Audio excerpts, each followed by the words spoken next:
Good evening and welcome to Design Review Board. We're going to have staff start us off with the usual announcements.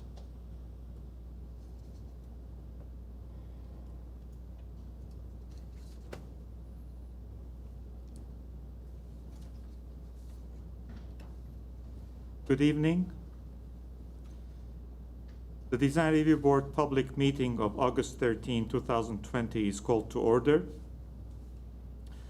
Due to the COVID-19 novel coronavirus and health recommendations from the LA County Health Department, the Design Review Board meeting is being conducted public virtually with no members of the public present.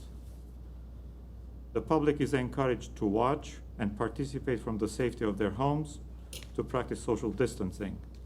The meeting can be viewed on local cable TV and is being streamlined online at the city's website at www.glendaleca.gov. For public comments and questions during the meeting, please call 818-937-8100. Again, 818-937-8100.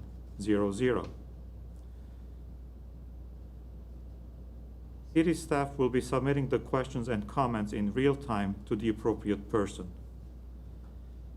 Current DRB agendas are available by visiting our website at www.glendaleca.gov. Records of decisions for all projects will be posted online on the Planning Division's website. Please note that any appeal of a case heard today must be filed within 15 calendar days of the DRB decision date. The appeal application is also available online. The chairperson may reorder agenda items at his or her discretion. Roll call. Board Member Simonian. Present. Board Member Smith. Board Member Smith. You're muted, Mrs. Smith. There you go. Present. That's Thank good. you. Board Member Welch. Present. Staff announcement. Board Member Arzumanian has recently gotten married and moved out of Glendale, so she has resigned from the DRB board. We sincerely thank her for her 3 years of service on the board and wish her all the very best. Mr. Chair Simonian, would you want to add something, or? Well, I did send an email out. It was a pleasure to work with Ms. Arzumanian. She was a great addition to our board, and she will be missed, and we very much appreciate all her efforts, and we wish her well in this next new exciting chapter in her life. Thank you, Mr. Chair. Report regarding posting of the agenda. The agenda for this meeting was posted on the bulletin board outside City Hall at or before 5 p.m. on August 10, 2020. Approval of minutes. Minutes from the July 23, 2020 meeting. Do we have any comments from our board members regarding the minutes? Move to accept the minutes. I second that. Roll call. Roll call for the minutes. Board Member Smith. Yes. Board Member Welch. Yes. And Chairman Simonian. Yes. Oral communications. Are there any oral communications related to items not listed on the agenda? I do not have any notes in front of me, and I'm going to look over to staff, and they're shaking their head saying no, so we do not have any oral communications. Okay, moving on. Review of calendar. There are 3 cases on the agenda tonight.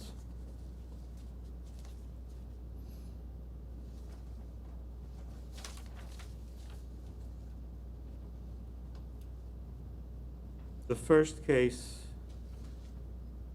is located at 3833 El Caminito, and its design review board case number PDR 2003315.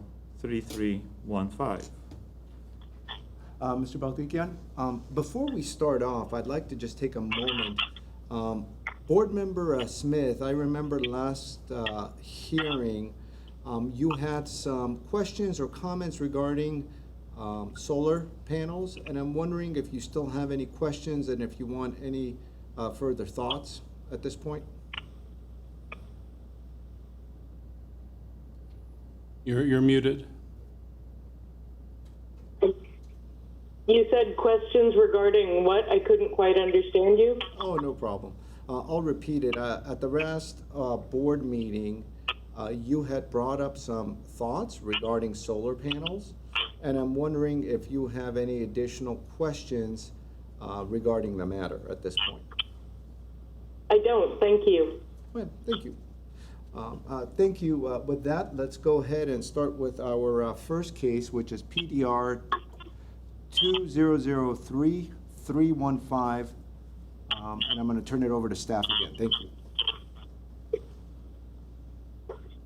Okay, let me share the screen for the presentation for this case. May I, Mr. Chair, may I mention one other thing before Yes. we move on regarding the procedures of the meeting? The design review board staff will give an overview of the project. The applicant or the applicant's authorized representative will be asked to come forward, stating both name and address and interest in the project. He or she will be given 5 minutes to present the project. The board may ask questions at this time. Others in support or in opposition of the project will be asked to come forward, again clearly stating both name and address. Each speaker will be allowed 2 or 3 minutes to speak. That's at the discretion of the chair. The applicant will be given the opportunity to make any closing comments and will have 2 minutes to speak. And again, the timing is dependent on the chair's approval. The hearing will be closed, and the board will discuss the project among themselves and render a decision. Board members may ask questions of anyone, but there will be no debate or further comments taken. The board may entertain staff's comments and recommendations during its deliberation prior to making a decision. Having said this, we can move on to the first case. Thank Go you. ahead, Ms. Eileen.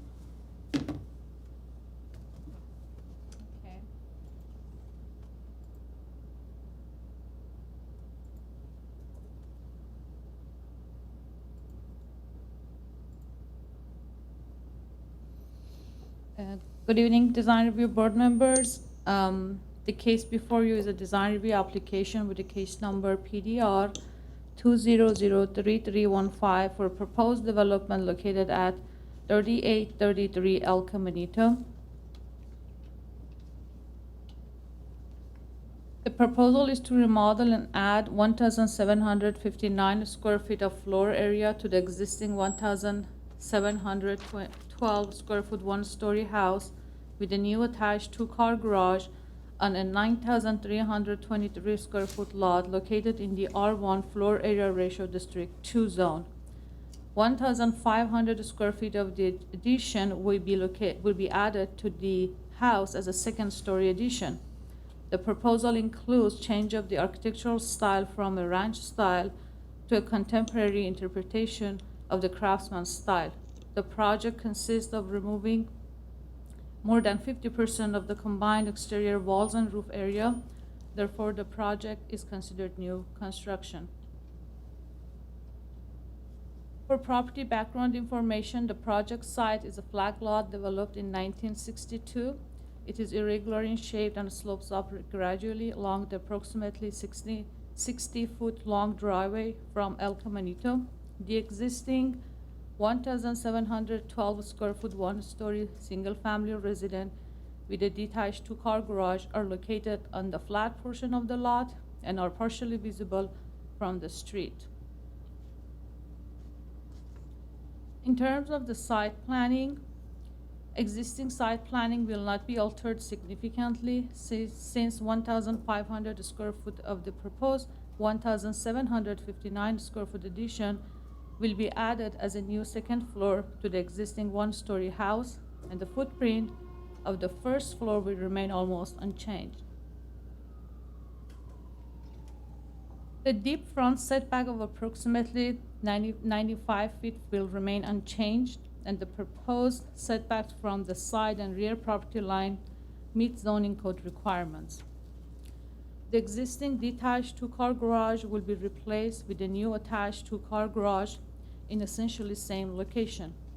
The proposed treatment of the driveway is not appropriate, and the condition is recommended to substitute a simpler style more suitable to the style of the proposed house and appearance of the neighborhood.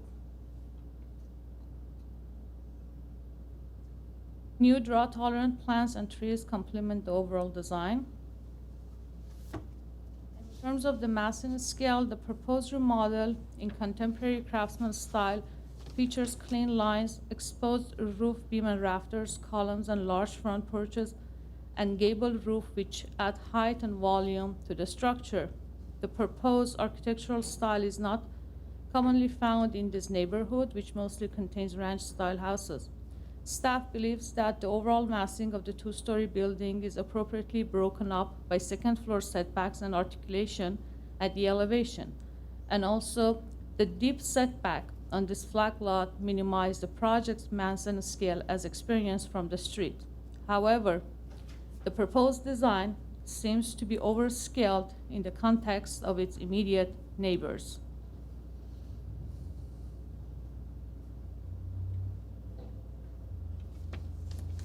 This is the first floor of the proposal. We have the second floor. Staff believes that the mass and scale would be enhanced by applying the recommended conditions as to revise the second floor plan to eliminate the radial layout and create more regular rectangular volumes that better reflect the chosen style and avoid the awkward design caused by diagonal projection of the bedroom volume, which is bedroom number 4. The overall height of the proposed two-story house is 24 feet and 10 inches, lower than 28 feet maximum height limit in this zone. For better compatibility with the neighborhood context and to avoid the sense of monumentality, staff is recommending a condition of approval to reduce the second floor plate height by 1 foot. As proposed, the second floor plate height varies from 10 feet 11 inches to 9 feet and 1 inch in different rooms of the second floor. Also, staff recommending the applicant to redesign the front entry and the roof between the second floor balcony and the garage to avoid the awkward relationship between these features or any new condition resulting from condition implemented at this area. The second floor roof above the garage wing creates unnecessary mass. A condition is recommended to eliminate the narrow end of the balcony at the great room, pull back the roof to only cover the second floor volume, and create a one-story side gabled roof at the side facade of the garage. If this condition is implemented, this would require further conditions to address the altered balcony, possibly including the removal of the support column at the corner of the garage and providing a cantilevered balcony design that could be visually supported by decorative projected beams. The maintenance of the existing hipped roof forms at some location at the first floor creates an awkward relationship with the second floor and is also not in keeping with the chosen style. A condition is recommended to provide a gabled roof from above the one-story master bedroom wings instead of the existing hipped roof to better coordinate the first and second floor roof forms. Also, a condition is recommended to reduce the eave depths at the second floor to match that at the first floor to provide a more consistent roof design and reduce the rafter dimensions and spacing to better conform with the chosen architectural style. And the condition is recommended calling for the rafter dimensions and spacing to be reduced to provide a more finely grained scale and better conform with the chosen architectural style. You can see the elevation drawing on this slide. And we have 3D drawings. And the section drawing provided by the applicant to show the adjacent neighboring property. And there are more section drawing provided by the architect. Different portions of the proposed house. And in terms of the design and details, staff believes the proposed architectural details and material, including fiber cement lap siding, hardy shingle siding, concrete roof tiles, columns, aluminum clad wood windows, window trims, primary door, garage door, wood gate fence, and recessed windows reinforce the proposed design concept.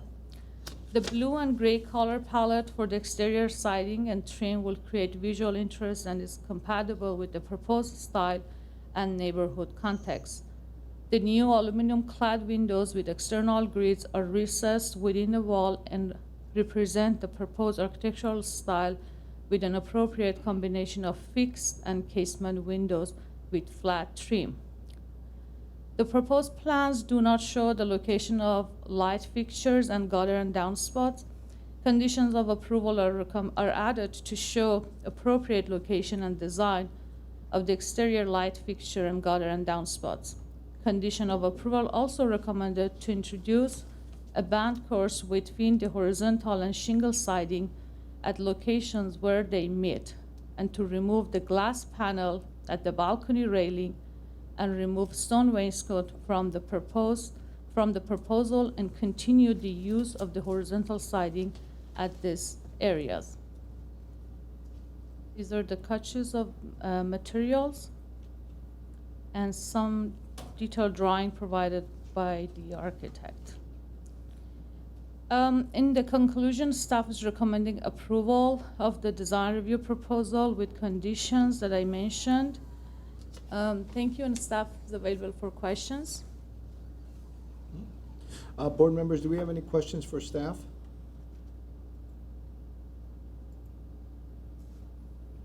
I'll take that as a no. Let's then move on to the public portion. Who will be the applicant for this case? It's Mr. Bukidis. And Mr. Bukidis, have you joined us? And can you state your name for the record, please?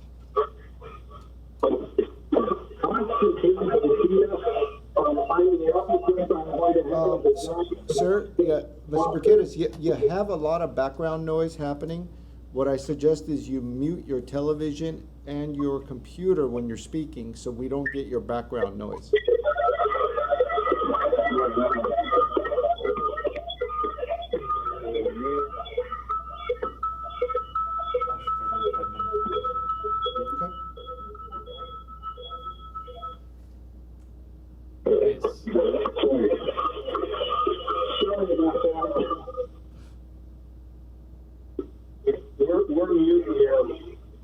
Mr. Bukidis, were you able to mute the devices such as your computer and television in the background? Yes, the only thing is on the phone. No, there's something happening. We're getting a lot of background noise. Make sure everything's turned off.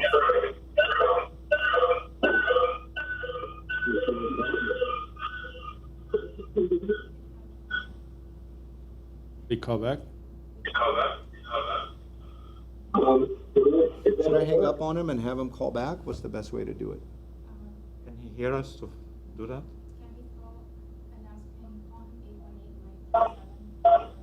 Should I mute him for now?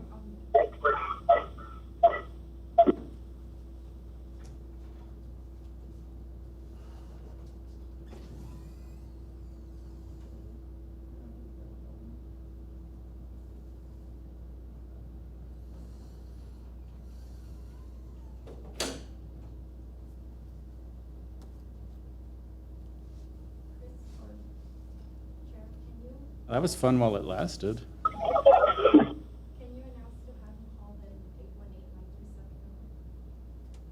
Yes, Mr. Bukidis, if you can hear us, can you call back 818-937-8100? 818-937-8100. If you can call us back.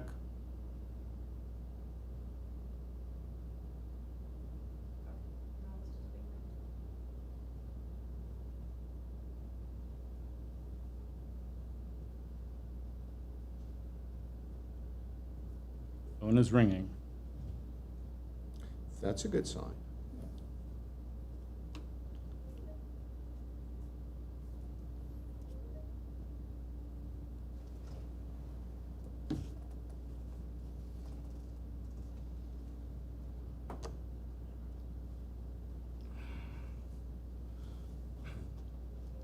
I have line 1, so should I transfer him over? Mr. Paquetas, you're on the air. If you would please introduce yourself, state your name for the record, and make sure all televisions, computers, devices are turned off in the background, sir.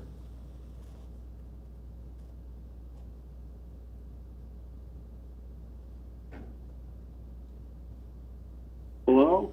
We're here, sir. State your name for the record. You're on the air. Usually I try calling again. You may want to get us Oh, off no, I'm speakerphone. connected. It may make your communication easier.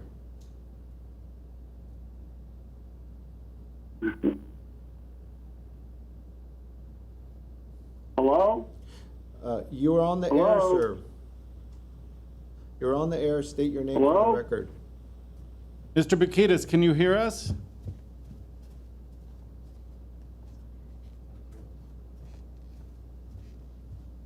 Hmm. I don't know. Can you put the speaker on the on the telephone and say, should I try calling again? This sounds great, whoever just said that. Hello?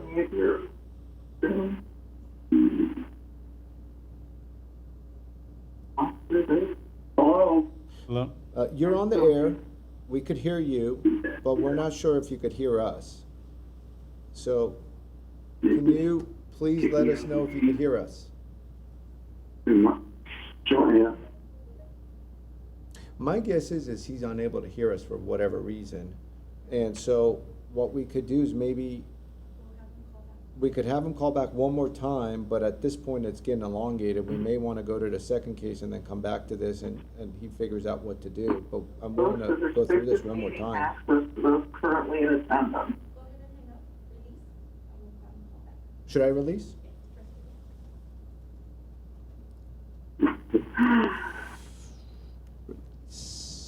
Are we in a position to call out, or that doesn't work? I think we could call out, right? Because that's our expert.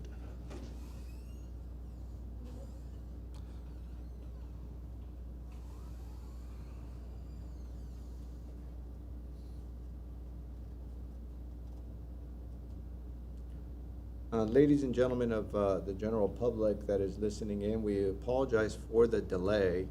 We're having some technical difficulties connecting with the applicant, and we could tell the applicant is trying dearly to get in touch with us because we could hear him talking in the background, but for whatever reason, he's unable to hear us. So this will be the third attempt where staff is trying to contact this individual, which is the applicant. And so hopefully it'll work this time, and if not, we'll think of something and go to Plan B.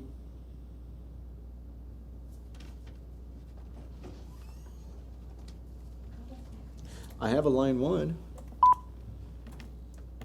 Mr. Oh, I lost the line.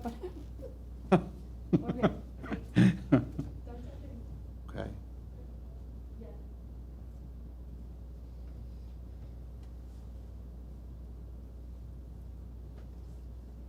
Perhaps we should do smoke signals or Pony Express, I don't know.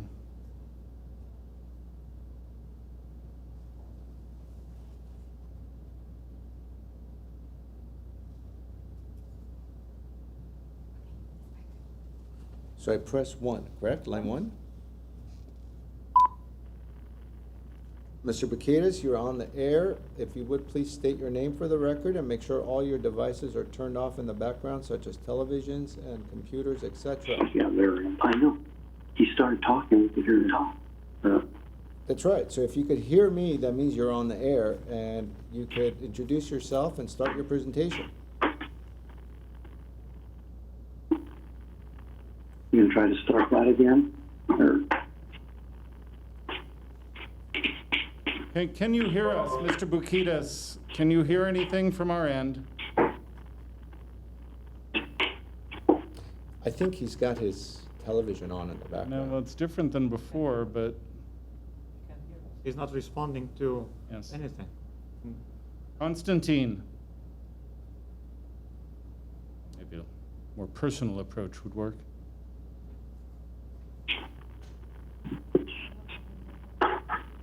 Okay. So we're going to move on to item 2, I believe. I think so. Why don't we? Hmm? Give his phone number, I'll try to call him.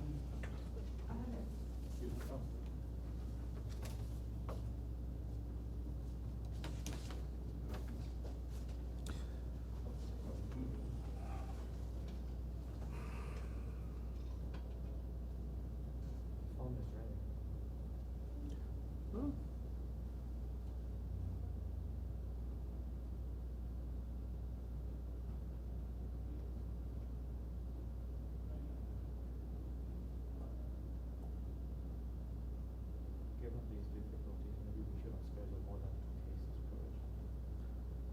So Because they end up everything dragging takes on and. longer and longer. Yeah. By the time you hook up, you figure out who's talking, who's Right. not talking.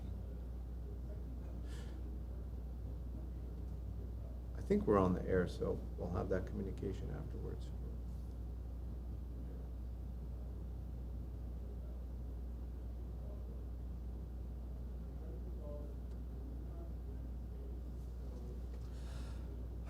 Well, I heard Mr. Platt say we're gonna move on to the next case. Who's the next case planner? I am, and it's for 411 La Loma Road. That's the next. So board members, we're gonna move on to the second case, the La Loma Road project. So if you would get ready for that, and then we'll come back to this project that we just skipped over once the technical problems are sorted out.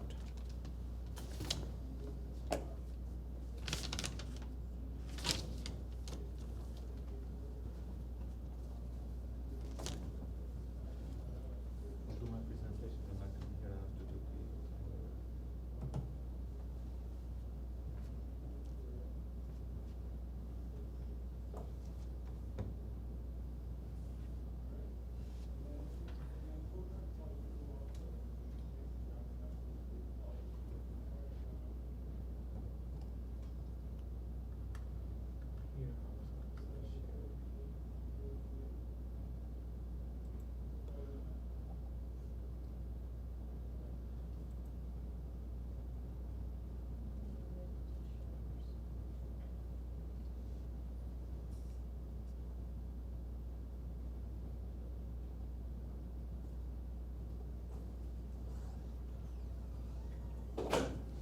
All right, so we're going to move on to the second case. We think we've resolved this. We give Mr. Bukitas a different number to call in. Okay?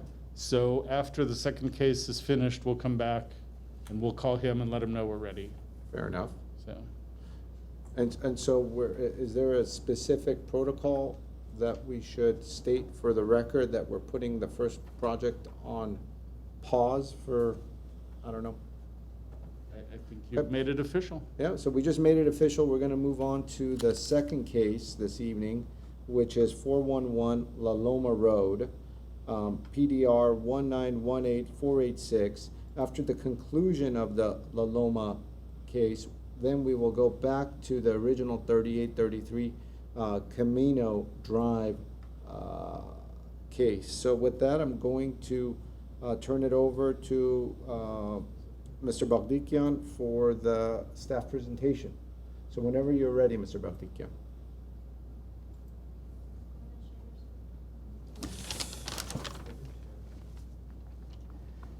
Mr. Chair and Design Review Board members, the case that we're going to review now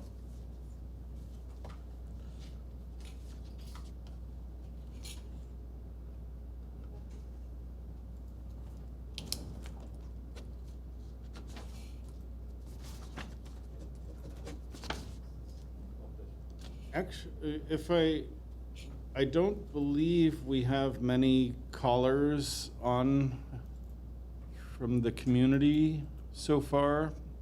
And this item on La Loma has been significantly more controversial in the neighborhood than the Ridgeview, item. Okay.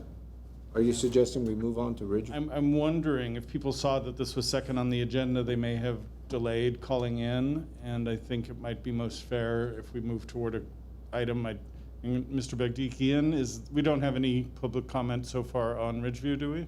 On Ridgeview, we haven't received any public comments. Yeah, and is the applicant for Ridgeview on the line?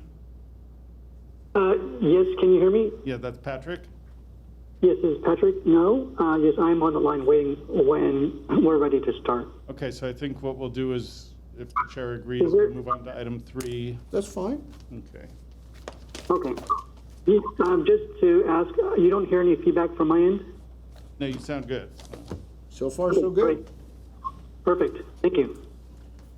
All right, so I apologize yet again for the shuffling of the agenda, but we are actually going to move on to the third case for various reasons, and we're going to discuss 1651 Ridgeview Drive, which is PDR 1919875, and afterwards, we are going to go back to the first item on the agenda, which was 3833 Camino Drive, and then at the conclusion of that case, we're going to move on to our 411 La Loma project. So with that, we're going to turn things over to Mr. Bakhtikian again. You have 3 cases this evening. Wow. I thought you had one at least. Okay. Chris has 2 and Eileen has 1. Oh, Eileen was La Loma. Got it, okay. El Caminito, but we'll figure it out. Oh, I see, that's right, that's right. See, I've already forgotten about that one.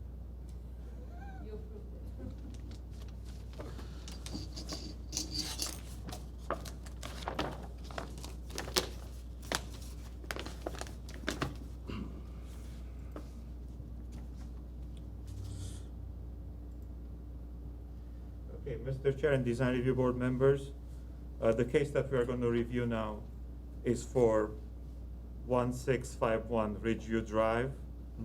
And Mr. Bakhtikian, if you would, maybe, in the spirit of time, since we've already lost 45 minutes, knowing there's going to be a lot of public comments on the La Loma, if you would, keep your presentation maybe concise and short as possible. Thank you, And Mr. then Hall. if board members have questions, we could then chime in and ask you at that point. no problem, I'll keep it very brief. Okay, thank you. Thank you. So as I was saying, it's for, the project is at 1651 Ridgeview Drive, and the case number is PDR 1919875. The proposal is to construct, there's an existing house on the property which slopes up in the hillside. The property is about 25,000, almost 26,000 square feet. It's an upslope lot with an existing building pad with a house built on the building pad. This house will be remodeled, and the proposal is to construct a second-story addition and remodel the existing one-story single-family dwelling, and the total floor area of the house will be 3,662 square feet. There's an existing detached 2-car garage on the property. This garage will be demolished, and a new 3-car garage will be constructed in pretty much the same location. There's an existing pool and spa. Those will be demolished, and the new pool and deck will be constructed. With respect to our review, staff's opinion is that the project complies with the majority of the hillside design guidelines and other applicable codes and guidelines. Staff has flagged a couple of areas where the project may not fully comply with the design guidelines. One is there's a proposed bedroom that projects over, cantilevers over the front slope of the property, and staff's recommendation is that this bedroom be redesigned and pulled back over the existing pad as opposed to cantilevering over the slope. A proposed retaining wall in the back of the house is pretty substantial, and staff's recommendation is that a condition be added that this wall be redesigned to have a lesser impact on the site. Other minor minor conditions have been recommended. One is to provide a decorative driveway, plans to cover the retaining walls to minimize the visual impact, and retaining walls along the driveway to be faced with poured concrete or something similar for compliance. This project, because of the extent of the remodel, will not maintain any grandfather rights, any non-conforming rights, and it will be designed as a new house for compliance with the zoning code. Having said this, I'd like to conclude my very brief presentation. Let me go over the slides before I conclude. The location of the property is visible here on the location map. It's an upslope lot. An aerial view. The existing site plan. Some views of the existing development. This is the proposed house. The second story will be pretty much in the center or in the middle of the development or the house. The proposed site plan. So the driveway goes up to a level pad. The existing garage is in this location and will be replaced with a new garage. This will be the new house as proposed. The existing pool is somewhere in this area, will be demolished, and a new pool will be built adjacent to the house. Floor plans. Here are the elevations. This is the retaining wall I was talking about. There's an existing low retaining wall. It's proposed to be replaced with a taller retaining wall cut into the hillside, and staff's recommended condition is that this will be redesigned to make it more in line with the city's guidelines and regulations. Additional elevation views. And this is the bottom view, is an elevation view of the retaining wall that's being proposed in the back of the house. Driveway slope, landscape plan. Most of the landscaping in the front, the native vegetation will be retained in this proposal, which would be in this area here, in the front of the property. Color palettes, and I'd like to conclude my presentation with this, unless there are questions from the board members. Board members, do we have any questions for staff? Board Member Smith? Thank you. I'm a little confused. In the staff report, I see the recommendation to remove the cantilevered second floor bedroom, but I'm not certain why, other than gravity, it's being recommended to be removed. Can you explain that for me? Well, the design guidelines recommend that buildings be built with the topography and not project or cantilever over slopes. This particular bedroom cantilevers over the existing slope. There's another code provision that applies and requires that any underside of habitable space be enclosed fully. So this one projects over the slope and could be pushed back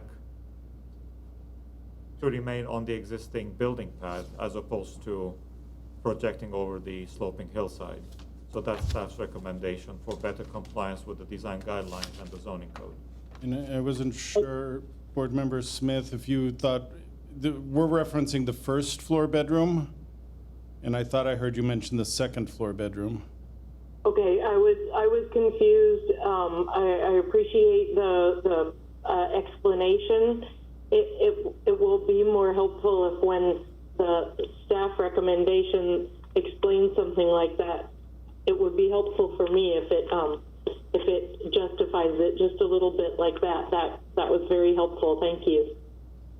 If we look at the site plan, it's this corner of the building. Okay, right, and I see what you mean. I had envisioned a different part. Thank you.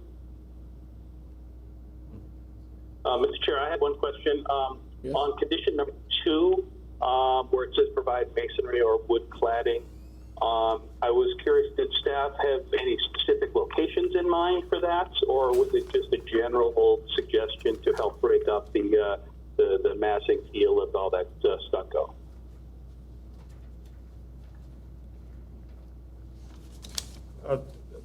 Staff doesn't have a specific location for the cladding in mind. We would entertain proposals from the applicant, but the reasoning behind this condition was because the entire building will be clad in stucco, is to break up that monotony. We did picture, because of this rectangular volume relationship, that it would make sense to clad 1 or 2 of the volumes, rather than putting a wainscoting or something that's a solution people use on other styles of houses. But we welcome the board's suggestions, of course. Okay, very good, thank you.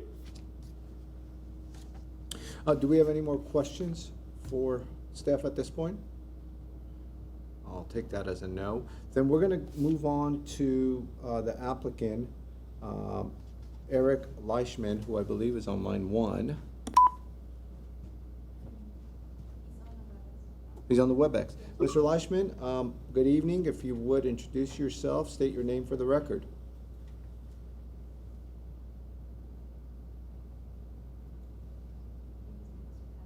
Patrick.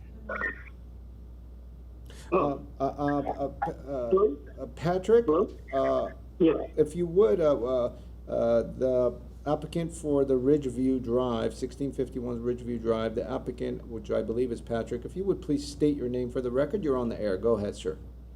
Hi, my name is Patrick No. I'm the applicant for 1651 Ridgeview Drive. Okay, go ahead, sir. Just give a brief statement. Okay. Okay. Just really quickly, I know we're very low on time. The lot is quite beautiful and challenging. We're striving to do a minimal design that reflects the neighboring modern and contemporary residences. The project adds additional square footage to the property that modifies the existing floor plan to work with additional square footage while maintaining some flat yardage, which at its existing state is pretty low. The existing pool is filled for additional square footage, and the new pool is designed to face the city, which generally the house faces in that direction. The low pool that is level with the existing yard, and a second story that cascades with a natural grade while maintaining the required setback. The second story also provides a shaded area, and to respond to one of the questions, the garage structure will actually be kept. It'll just be refinished. As far as the overhang goes, the overhang of the first bedroom, we believe it's quite minimal, and we will be treating it with some native planting right in front of it. And that's it. All right, Mr. Nago, thank you so much. Board members, do we have any questions for the applicant? I'll take that as a no. Mr. Chair, I was wondering if you could address any of the other conditions that staff had put on there. Very good. Mr. Nago, there are about 8 conditions which staff has proposed onto your project. We're wondering if you have some thoughts as to the conditions. you know, if you agree with conditions and believe you could actually incorporate them in your design, please let us know. And if there's any conditions that you may have some thoughts on, now's the time to speak. Is there, I forgot, is there a specific page in the packet PDF that I can go to? It's the 8th page of the staff report is one way to describe it. And if it's the big packet, I have it on page 175. Okay, I see it. Oh, okay, I see it. I spoke about the first condition. The second condition, I believe there was a question of if there was a specific place in mind. So I think we're definitely up for those proposals for the next phase of the project. We thought.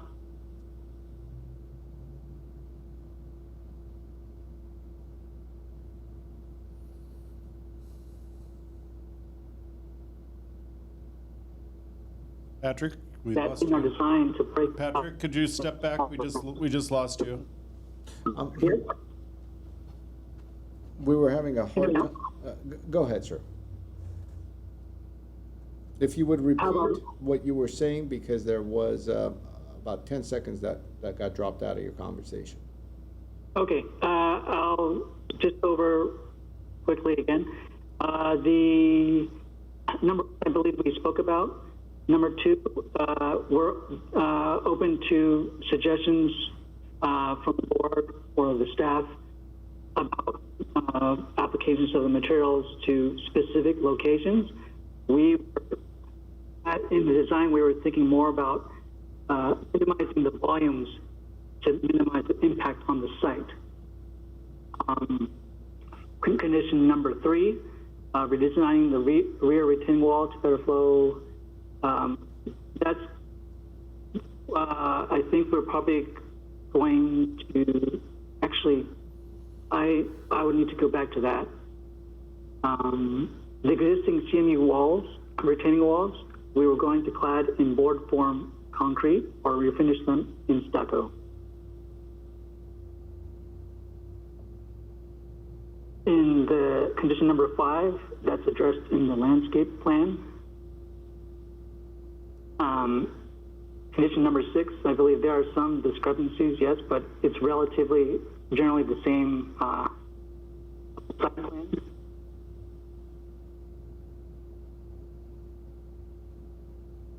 We don't have exterior light fixtures selected yet, but in line with the design, we will choose a minimal light fixture that doesn't protrude away from the wall too much. And that portion of the bedroom cantilever, I'm looking at the drawings, and I was trying to find a section which I couldn't, but it doesn't seem to be a big cantilever. What's that cantilever on the shortest portion and the longest portion of that bedroom cantilevering over the hills? Looks like 2 to 5 feet or something like that, right? Yes, it's roughly 4 to 5 feet. 4 to 5 feet. And goes to 0. All right. Thanks for clarifying that. And just to, there's a section. It's on page. I think it's the last section. The height from the natural grade is about 1'9". Okay. So it's a minimal distance. Yes, I think once planting is planted, it will kind of recede in the hillside. What page is that section on that you're referring to? Is it the 3.1 section? A 3.4. A3.4. So part of the packet. Oh, I see. Okay. And I have a question. Yes? Sure. Thanks. I see the color of the stucco, but I don't see the finish specified. I can't tell if it's steel troweled or a sand finish. Oh, we will probably do a sand finish. I'm sorry, a trowel finish. A trowel finish on the stucco. Okay. Do we have any more questions for the applicant? Okay. With that, if you would hang on for a moment, Patrick. Do we have any speakers on queue? Okay. Since there are no speakers from the public, there's really no need for a rebuttal then. If you would, just hang on, Patrick, and we're going to close the public portion, and I'm going to move on to the board members for comments. And if we do have any specific questions, we'll just come back to you. Okay. Okay. Mr. Welch, you want to, Board Member Welch, you want to start us off? Thank you, Mr. Chair. Yes, sure. Okay. I think, I mean, I like the design very much. I think that it's, you know, a significant improvement over the current property. So I think that that's very well done. I think the design is true to itself. I do like how they've done that entranceway area with that planter facing it. I think that's a very nice touch. I also kind of feel that cantilever, it didn't really bother me that much. It didn't seem to stick out that far. I would not be, you know, opposed to removing that condition because I thought that it was, you know, immaterial. It was, I mean, you know, the whole design is in keeping with the spirit of it, the guidelines, and it largely stays within the pad that was pre-existing. So I didn't really have an objection to that one. I do think that we should maybe talk about the condition number 2 and the cladding, and my preference would be for a wood cladding. I think that it would work well with the modern design, and in fact there was a picture on the materials board that showed some wood cladding, and at first I thought that that was actually part of the materials board. So it seemed like that would be an appropriate material to utilize. And as Jay kind of suggested, I think, you know, focusing it on either the entire form or maybe the entire lower facade of the center section, perhaps as it faces out towards the street or something like that, I think would be an appropriate use rather than just sort of tacking it on in different places. And finally, I did want to make one additional consideration or additional condition. The color of the finished concrete for the pad at the pool and stuff like that, I was going to recommend that it be a different color than what I saw on the materials board, which seemed just like plain concrete. And I think the use of an earth tone or some darker color, but that will contrast with the house color, would be appropriate there to help it blend into the hillside a bit more. I think would be an appropriate consideration. Okay. So otherwise, I'm generally in support of the project. So. Okay. Thank you. Thank you, Mr. Welch. Board Member Smith?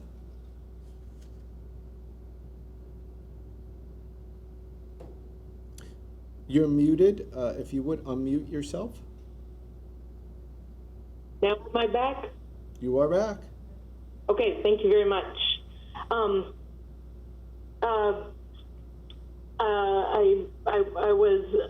I noted Mr. No's answer about the stucco finish, which was probably going with the troweled finish. I think at this point we need to know what the finish is. I would recommend a steel troweled finish for the stucco. I thought I had missed it somewhere in the proposal. The design overall is consistent with itself. It's a nice, very simple, very minimal modern design.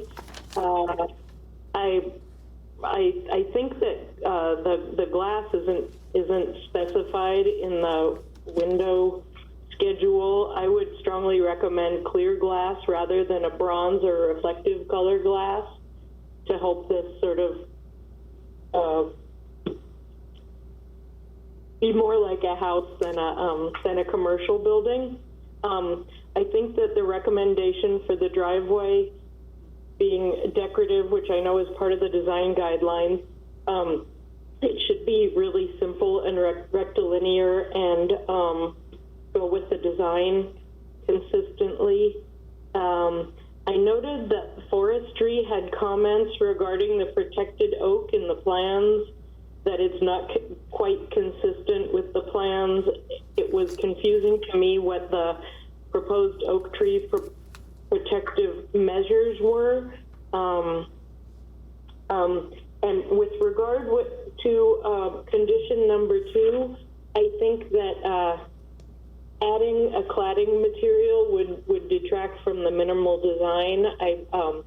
I would recommend dropping that condition. I guess I'm probably in the minority. And for the retaining walls, I would strongly recommend the use of some very simple planters with ficus repens or something like that, climbing vines with irrigation to help the retaining walls disappear into the hillside. And I think that's something we can recommend more often to help these things reduce the appearance of them. So I think those are my full comments. I'm still confused about what the tree protective measures are. I'm sorry I didn't make that clear earlier. If anyone can answer me. This is Patrick. Can I answer? No, sir. The public portion is closed at the moment. We'll call on you if there's questions. I'm going to have staff address that for now. Okay. Regarding that existing oak tree, our arborist, our forestry division has reviewed a different set of plans initially and the set of plans that are under current review. And they've determined that the oak tree can stay and the construction is not going to affect the oak tree in this case. Protective measures will be put in place during construction. If the project is approved and the building permit is issued, our forestry division will provide detailed measures like fencing around, putting a fence around the tree during construction and other measures. But at this point, for this part of the review, we've got the go-ahead from our forestry division that the oak tree will, it's possible to protect it in place during construction, and this project can work with the oak tree.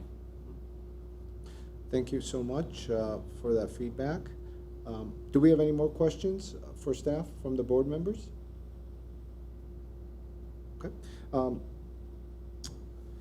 I agree with the board members. I think it's a very well-designed project. I think it's taking a somewhat unique scenario, which is that driveway and the existing home, and repositioning some of its elements to modernize the design. I'm not going to get into the specifics of agreeing with the board members because I agree with a lot of the comments that are already made. And so I'm going to kind of concentrate on the conditions in a way to provide some clarity, I guess.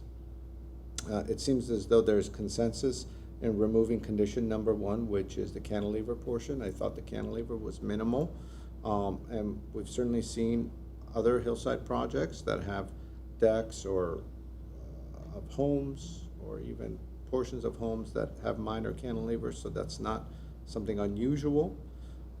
In regards to number 2, condition number 2, I do agree with staff, and I think Board Member Welsh had a good idea, which is some sort of a wood cladding, and I would echo not just having a band or something on the base, whereas we would more have a cladding and it would be the entire form of a given area. I think that's a better idea. I'm not in agreement with condition number 3. I think our codes say that if a retaining wall is really not visible from the street, it's in the back, they could have a certain height. They need to have this height because they need to have a 10-foot separation between their building and the slope. The wall is ending up being a little taller, but that's just a function of the code, and I think they're doing a pretty good job with that retaining wall following the form of the existing landscaping. And so since it's not visible, I don't really see a need for condition number 3. The applicant and Board Member Smith, I think, addressed number 4 already, which is the applicant already said that he's going to have some sort of a board form kind of texture to that driveway wall. And I'm in agreement on conditions 5, 6, 7, and 8. And so with that, I also think it's a well-designed project, and it'll be a good addition to our city with some of these additional conditions that we are prescribing. So with that, does the board need help from Mr. Platt to maybe reiterate some of these conditions, or is there a motion that someone wants to consider? Yeah, could Mr. Platt speak to that concept of removing number 3, or speak to that from a more legal design guideline standpoint? Yes, and there were also a couple of floating comments that I'll just go back to get clarification on. The idea with this was we were just trying to minimize alterations to the landform.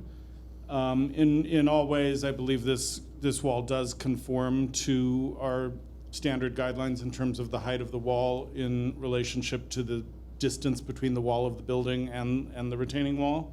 So we would be fine eliminating that. So there's no reason to put it in there. We just wanted to draw attention to the fact that in general, the board tries to reduce excavation and grading. But in this case, it's very similar to the amount of grading and the situations we find that the board has approved many times over the years. So we're good with eliminating that. Going back to the kind of the hanging comments, board member Smith's concept of making sure that the stucco finish is a smooth troweled finish, we'll add that into the conditions. We will look into, it sounds like we have a general agreement about putting cladding on one or more of the volumes. Everyone was mentioning wood. Of course, wood would not be legal in this high fire zone, but we can work with a synthetic cementitious wood siding. product or something like that. And is there... and board member Smith also mentioned the driveway decorative paving should be modern and conforming with the style of the house. That's something staff is going to do when we review it, but we'll make sure that gets on the drawings before it goes to building and safety. And then board member Smith also mentioned planting against the wall. We already had a condition to that effect.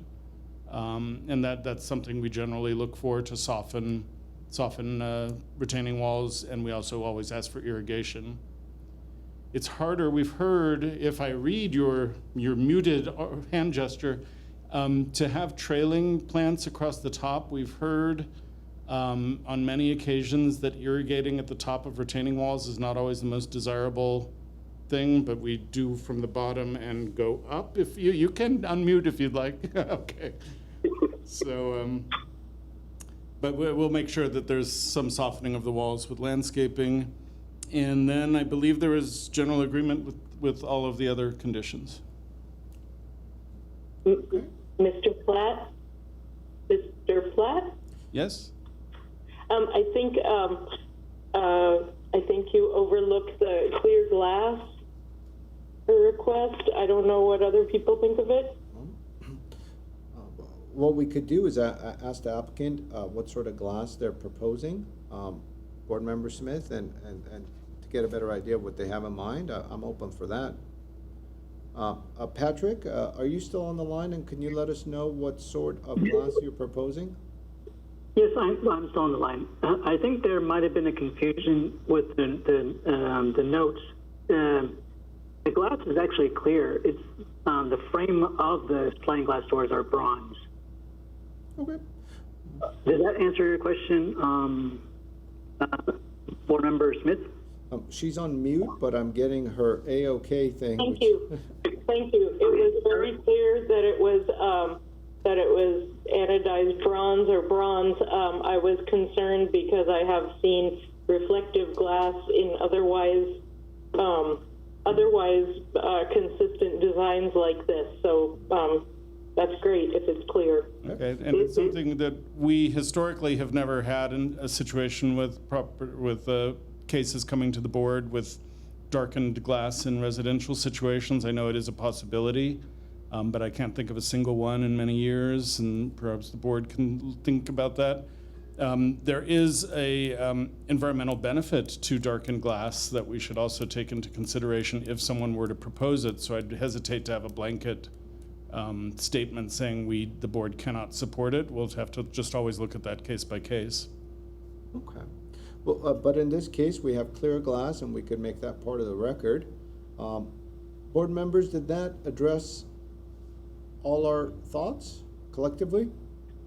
I had one more comment about the color of that concrete wall where the pool is and stuff like that. It would look like it was just plain concrete, and I would have preferred a more earth tone color for that application. Would you like to be a condition or a consideration, board members? Welch? If there's not a consensus, I think I'd be satisfied with a consideration. Okay. Well, I'm gonna let one of you make a motion, and whoever's making the motion could address that one remaining item. Okay, so I will go ahead and make a motion then to approve the project with conditions, having removed condition 1 and condition 3 from the list, but leaving condition 2 and adding the condition, or I guess, were we going to specify on number 7 that it'd be a modern design decorative material? I think that was what was said, and that we would add a consideration for the color of the concrete for the patio and the pool area. But I think, Jay, I'm missing one. Which one am I missing? You are, I don't know. Obviously, my notes aren't as good as I like to think they sometimes are, but because we have the board form finished for the retaining walls. Yeah, we've got that one. Plantings at the base of the retaining walls, landscape plan. In terms of the staff, Smooth stucco we're finish. focusing the. Smooth stucco. Oh, the smooth smooth finish trowel, yeah. stucco. The trowel finish on the stucco. That was correct. Right. So with those conditions, I would move that we approve the project. Do I have a second? I second it. Great. Mr. Bogdigan, could we have roll call, please? Yes. Board Member Smith, Aye. Board Member Welch, Yes. and Chairman Simonian. Yes. Motion carries 3-0. Great. Thank you, Patrick. Congratulations, and you can hang up now. Okay, thank you, and thank you for your time, staff and board members, and Chris Biddigan. All right. Have a good evening. Thank you. Staff, in regards to our, We were hoping to take a 5-minute recess so we can arrange to get Mr. Boukidis back. well, then you answered my question. So the idea is we're going to go, for sure, we're going to go to I think Bukidis it's and the the most first. fair thing to do, Okay. so. Do we have members of the public already on the phone for the second one? Okay. So then what we're gonna do is we're giving a, I guess, an announcement that the La Loma case is going to be last, and that everybody should hang on, and we're going to move on to the 3833 Camino Drive case immediately after our recess, which will be a 5-minute recess.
Yes.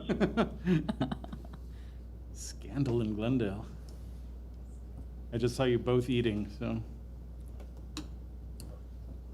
No, we're Back on the just air? smart, that's all. We are back on the air.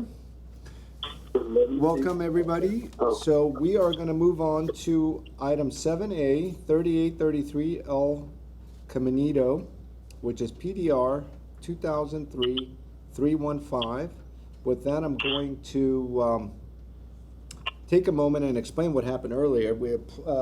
Staff did present, staff's presentation, and then when it was time for the applicant to have their initial discussion, there were some technical difficulties. So at that point on, we took a break, or a pause, I might say, went on to another case, and now we're back. And so no need to reiterate staff's presentation, and we are gonna jump right on to the applicant. And now, Mr. The applicant, is the applicant on the air now? Yes, I am. Wonderful. So with that, if you would please state your name for the record, and you're on the air. All right, my name's Constantine Bokitas, and I live at 3833 El Caminito, and I have here our designer who is going to present and comment regarding the report from staff. Great. When you're having any kind of a handoff between yourself and the designer should state their name for the record. So with that, go ahead, sir. Okay, my name is Chris Karafis. Welcome. Thank you. Thank you for having us.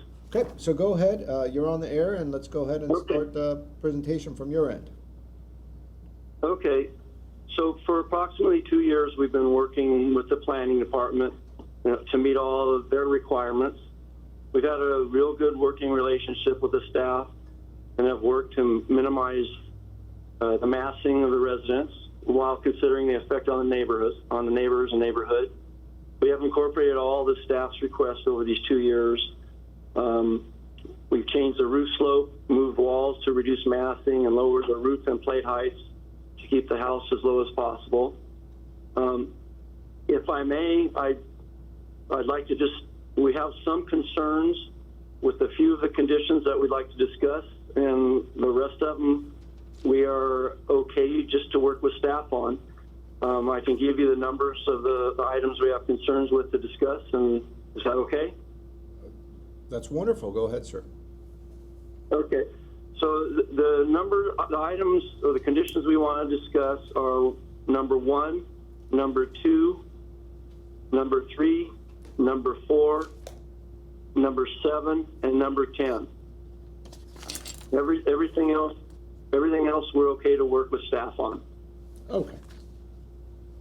Okay, so for items number 1 and 3, that is the entry and the massing with bedroom number 5.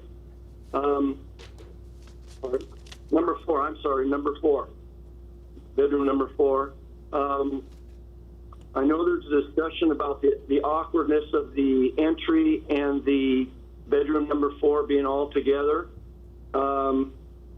We are okay with adjusting that.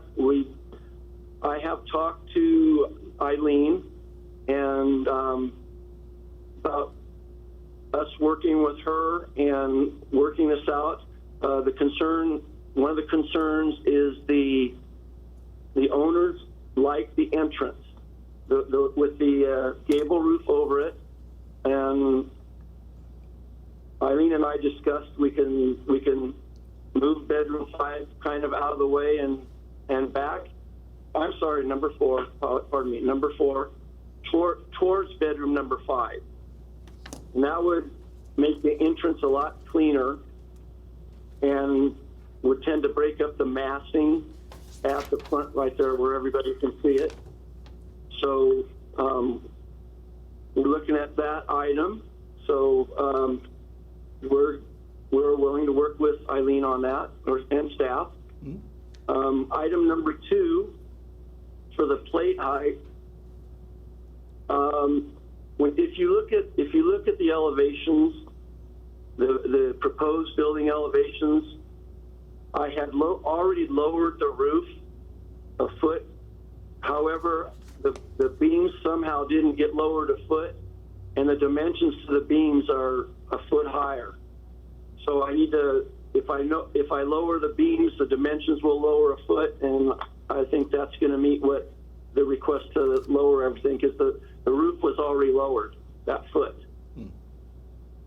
Well, So on Go that ahead. note, what we'll do is we'll wait after you're done, and then we'll get some clarification from staff if they want it to be reduced 1 feet from the way they're depicted right now, or 1 feet from where they were before, or we'll get clarification on that, but let's move on. Okay. So item number 4 is the great room balcony. They were talking about removing the columns and shortening the roof. So the discussion there, we don't have an issue with just taking the columns out and shortening the roof so it doesn't cover that balcony, and it matches, and it goes to the great room wall with just the overhang matching everything else. Item number 7, reduce the rafter dimensions and spacing. I have a concern with that, because I think if we put more roof members there, it'll make it too busy at the overhang. And I believe they're talking about having them 2 foot on center. So that's one of the concerns we have. We or the owner would like to keep the exposed beams on the rafters and the overhang like they are, because they don't want to busy up the house anymore.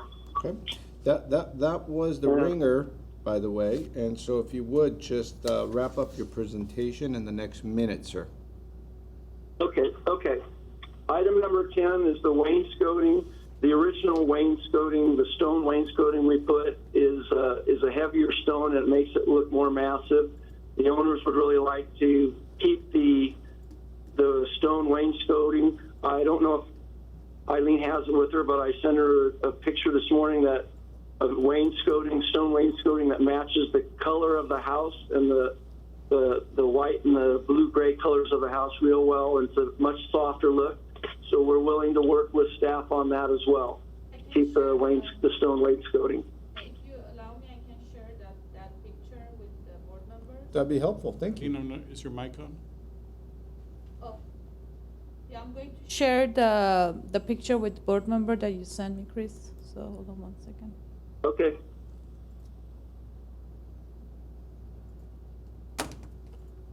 So can you see the picture, board member Welch? Yes. Okay. So those 2 pictures, that picture has, the colors are very similar to what we've submitted, the colors of the house. And that stone really does not stand out that much. I think it's a soft look and complements the house. Okay, That would conclude my presentation. very good. Thank you, sir. With that, I'm going to ask a question to staff very quickly regarding the height as it pertains to condition number 2.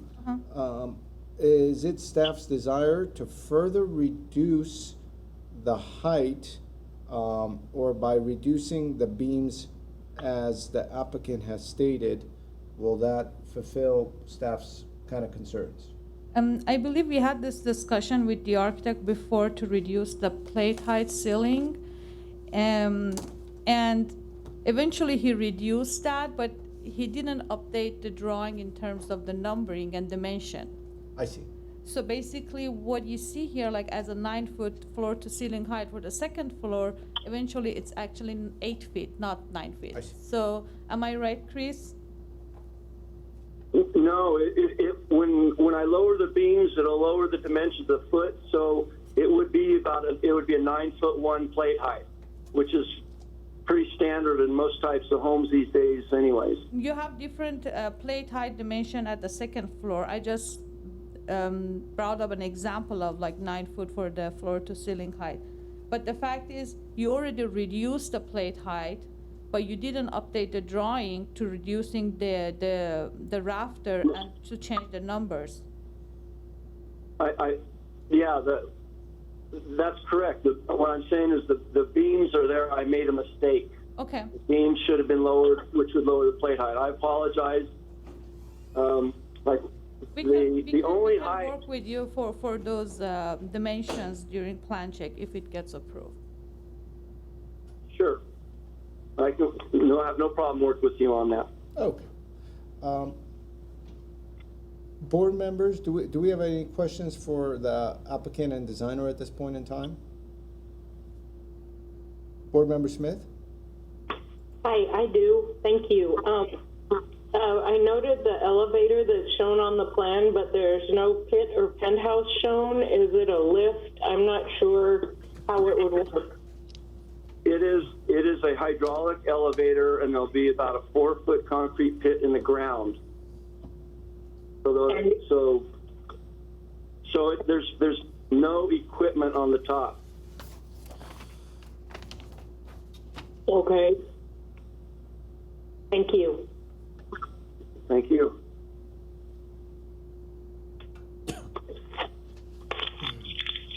Okay, I take it there are no more questions for applicant. Staff, do we have any callers from the community on this? They're shaking their heads no. So with that. There was one public comment Okay. emailed to me, so I provided for your consideration, also board member consideration. Very good. So for the record, there was one comment made by the community, and we've been copied on it as board members. And staff just gave me, I think I've seen this already.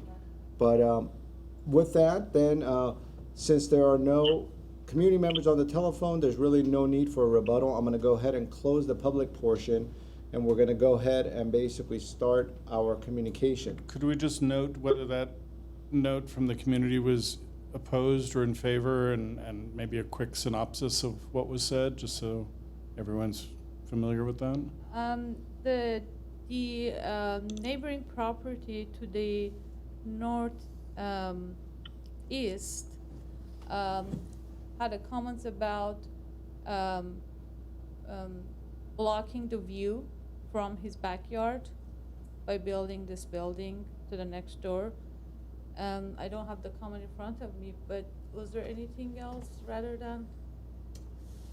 I'm a 20-year resident of 2830 Santa Corlata Street, which is behind the house located at 3833 Camino, where a second-story addition and attached 2-car garage will be built. My backyard faces direction facing the second story. My concern with the addition, the second story, are as following. Number one, the second story addition that will be built is very high and it will block my entire open view I have from my backyard. Number two, the second story will be much taller than my wall and the neighbor will have a clear view into my backyard and I will lose my privacy. Number three, I fear that the building of the second story will have a negative impact on my house value. It goes on to say, I would rather the second story not be built. And they've attached some photos, and there's a link to the second story photos, etc. And that was by Ara Hodedani. So with that, we have that for the record. Board Member Smith, you want to start us off? Sure, thank you. I see that this homeowner and their designer have been working with the city for quite a while and absolutely respect that. I wanted to note that in the design guidelines, there's a question, which is what is the development pattern on the surrounding blocks? And that the project should consider the existing context, and that if enough of these characteristics, style, height, size, are significantly different, then the project may not be appropriate. There needs to be significant architectural recognition of the mass and scale of the surrounding properties. And to tell you the truth, I do not see this in this very large addition. I see that they're doing a modern interpretation of the craftsman style. It is more than 1,000 square feet larger than any neighbors, and more than double the square feet of what it was. The average FAR in the neighborhood is 0.20, and I believe this is 0.37. So it's important that the scale, proportion, and monumentality be really watched on this.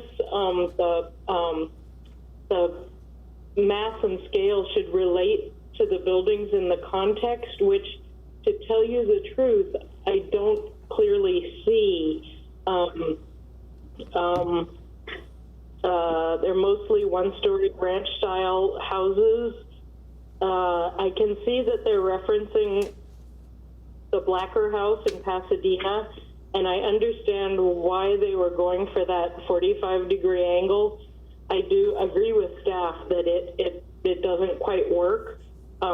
If you notice, the Blacker House's 45-degree porte cochere doesn't have a big second story on it like this. So and the second story on the Blacker House, for example, has a number of different roof types, roof heights, all kinds of things that break it up. I noticed that the staff recommendation for decorative outrigger beams, I think they should be very simple if that's used, possibly knee braces or another design device that's repeated elsewhere. I happened to notice that was on the Blacker House, but the form continues beyond whatever that second story component is that's being supported on them. So if they would study those design references that they're using, the proposed stone that we just saw, while lovely and a beautiful example, I have to say I don't think are consistent with the arts and crafts aesthetic at all. It would call it out as modern, but as it is, it's a neighborhood without arts and crafts, two-story homes, and it's a new interpretation of arts and crafts, and I think it takes it too far a different direction, to tell you the truth. I noted that the fascia and the tapered porch supports are really undersized for the scale of this, and that the decorative gable truss, the detail that's repeated throughout the design, is really kind of busy, and I don't really see things that reduce the apparent mass of that second floor, which is really big. I believe the windows could be grouped in a more artful way. I see that there are different groupings, but they just sort of follow kind of off the shelf. I believe that the windows could be, the relationship of solids to voids could be done better in this case. Looking at the existing concept, I note again, as we sort of always do, that the lighting scheme is to work with staff, which takes it away from our DRB purview. I noted, by the way, that in the design review submittal, there's no recommendation for a lighting plan. So I guess I'll make a recommendation in the future to the planning director that be updated. The planning director is already working on that, just so you know. We mentioned that we have a whole new system that's coming your way. It just hasn't been fully implemented, so. Right, and unfortunately it hasn't. I saw, thank you, Mr. Platt. I noted, I did a search for lighting plan recommend to work with staff, and I found more than 1,300 instances on the city's website. So we should have learned this, I'm thinking. That's why it's I'm not sure how a solar design might work with this design, and it's this design that would relate to the solar design rather than the other, that it would be integrated into the overall design of the structure. The 13 conditions, I think, are a lot. I've seen so many things come up where there are just so many conditions rather than returning something for a redesign, where we're effectively making big recommendations, or staff is, and then we never see it again. Other cities see things again a lot more often, and I think it helps the DRB have a level of comfort with these things. So I think it's really it's more than infill. It's kind of overfill on this lot, unfortunately. So I think the mass and scale could be managed better to relate better to the neighborhood, and I hope that helps. Thank you, Board Member Smith. It does help. Thank you for the insight and the thoughts. Board Member Welsh? Thank you, Mr. Chair. Yeah, I was a little flabbergasted seeing 13 conditions for a project. I think that's a record for what I've seen. And I do tend to agree a lot with Board Member Smith that the scale of the project is a bit out of scale for the neighborhood. I think I appreciate what the owner and the architect are trying to do. I mean, arts and crafts style is very much something that you see in this part of Glendale. So I think that's responsive to an area-wide design. And I don't really I didn't see any particular specific style that the neighborhood itself conformed to. So I think introducing a different style is appropriate, especially one that I think is consistent with the overall area. But I do think that this is the mass of this is just a little too much. It's upslope from the street, being a second two-story. It definitely overhangs a lot of the other residences around there, which do tend to be more one-story, and it is considerably larger than the largest house existing in the neighborhood. So I think in that respect, scaling it down would be appropriate. And I also concur with the wainscoting. I think in arts and crafts style homes, to see stone and to see brick, used is common, but it's typically just at the entranceways, at the porches. It's something that ties the building to the landscape as opposed to just being used uniformly across the whole facade like that. And so I think that's while it could be, some element of stone could be incorporated at an entranceway at the porches and be appropriate to use it uniformly across the house, I don't think it's appropriate. So I agree with staff's condition and that generally, but would support its use just at the entranceways at the porches, where it is more traditionally seen. I think that the applicant was asking about removing condition number 7, and I wouldn't be opposed to that. I think that the detailing of the rafters is not inappropriate. So I'm not okay. I would be okay with that if we were to move forward. But I think the issue for me really is that there are just so many changes that we're talking about here. And I generally agree with all of staff's conclusions here, particularly that second floor, bedroom number 4. It doesn't work. It conflicts significantly with what the designer and the owner want to do with the entranceway. And I think the location of the entranceway is fine. I think having the focus be there is good, but that second floor bedroom detracts from it and really needs to be, brought in better alignment. And unfortunately, it's such a significant change that I'm not sure that we're not abdicating our responsibility to do another review of this if we were to just pass it with conditions. So finally, just one quick note.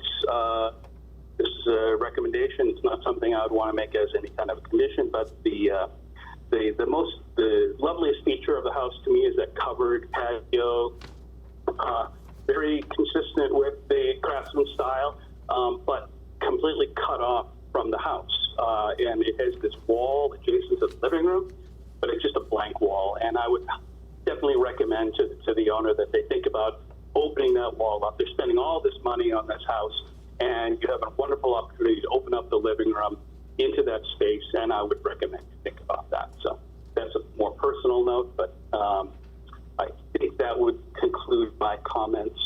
So yes. Thank you, Board Member Welsh. This was an interesting package for me to review, because as I was thumbing through it, it almost seemed like a package that you would just get online when you buy some of these kind of prefab homes where they just come already detailed, etc. And it just felt as though there was a lot of home being packed onto a very small site. And then I really started looking at this from different angles, and trying to kind of, put my finger on what was really bothering me and how it just wasn't really as fluid of a design. It wasn't really following the form and function, etc. And then you start to kind of look at the floor plan and just the interior, and just to echo what you're saying, Board Member Welsh, there's just a lack of clarity and understanding of just basic circulation. And I'm saying this not so much as that it's in the preview of our DRB to go inside the home, but as just helping out this applicant. You have this huge home, this wonderful home you're building, and then you come in off the entrance, and to get to the kitchen, you're literally going around a fireplace, and you have about a 2-foot clearance between this breakfast area table to get into a very narrow kitchen. And the kitchen absolutely has no windows whatsoever. It's just this dark kitchen, and it has just solid walls all the way around. And similarly, if you're trying to then get upstairs, you're going by this, again, sitting area with very little flexibility. And when you look at the master bedroom and bathroom, there's all this space there. I mean, when you combine the master closet with one of the pantries, it's bigger than the kitchen. So there is a lack of proportionality, and that lack of proportionality is being amplified enormously, when you start looking at this thing three-dimensionally, more so when you couple it with the fact that it's being situated on a flag lot. Now, I'm flabbergasted that the neighbor next door that's sharing that flag lot driveway isn't on the phone getting unglued, but that to me is a very big issue of the amount of house that's being proposed. And on the second floor, even putting aside this diagonal bedroom that's projecting out, you start to just really look at the details of 3 bedrooms, and they're just really sharing 1 bathroom, and then you have this enormous bar area and a great room with balconies, etc. Again, you just have a lack of understanding of good use of space, and so I don't have a particular issue whatsoever with the style. The contemporary craftsman, I think, could work in this neighborhood, so I don't have any issues with it whatsoever. I don't have an issue with the second story, but the amount of the second story I think is completely incompatible. And I do have a very big concern on amount of home that's being proposed, and its mass and bulk and scale, etc. So, I'm having a very hard time justifying the project to even get into the conditions. I think overall, as from my point of view, the number one direction would be reduce mass, bulk, and scale. Number two is absolutely get rid of that diagonal bedroom upstairs projecting out. Number three, minimize floor area. Number four is pull back your second stories to have more of a conforming setback on the second story. And those would be the overarching conditions to provide clarity for the applicant. I don't have a particular issue with the colors, the materials, the detailing, or even the clad stone veneer. I thought it worked, but I have a major issue with some of those thoughts. So those are my thoughts. If there's a consensus among your board members to approve with conditions, which I don't think there is, I would not support that personally. But I'm leaning towards, return for redesign, at least from my point of view. Those are my thoughts.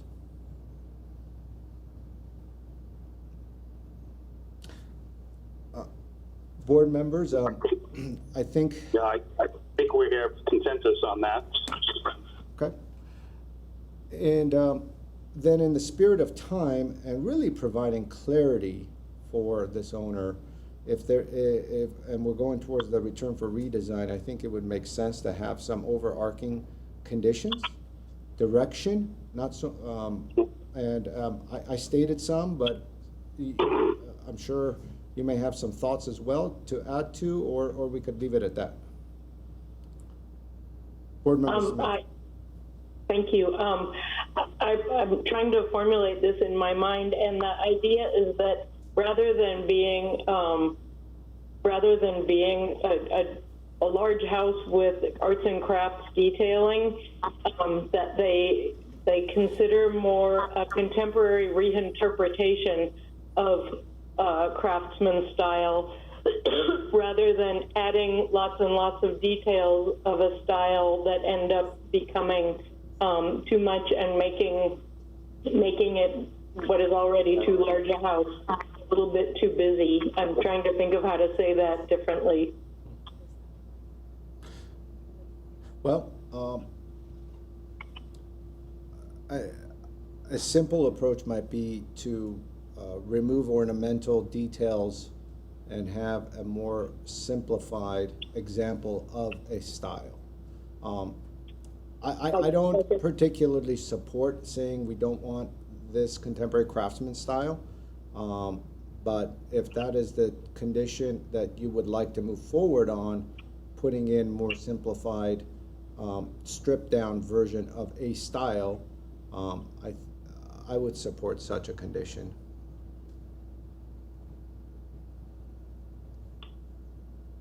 You're on mute.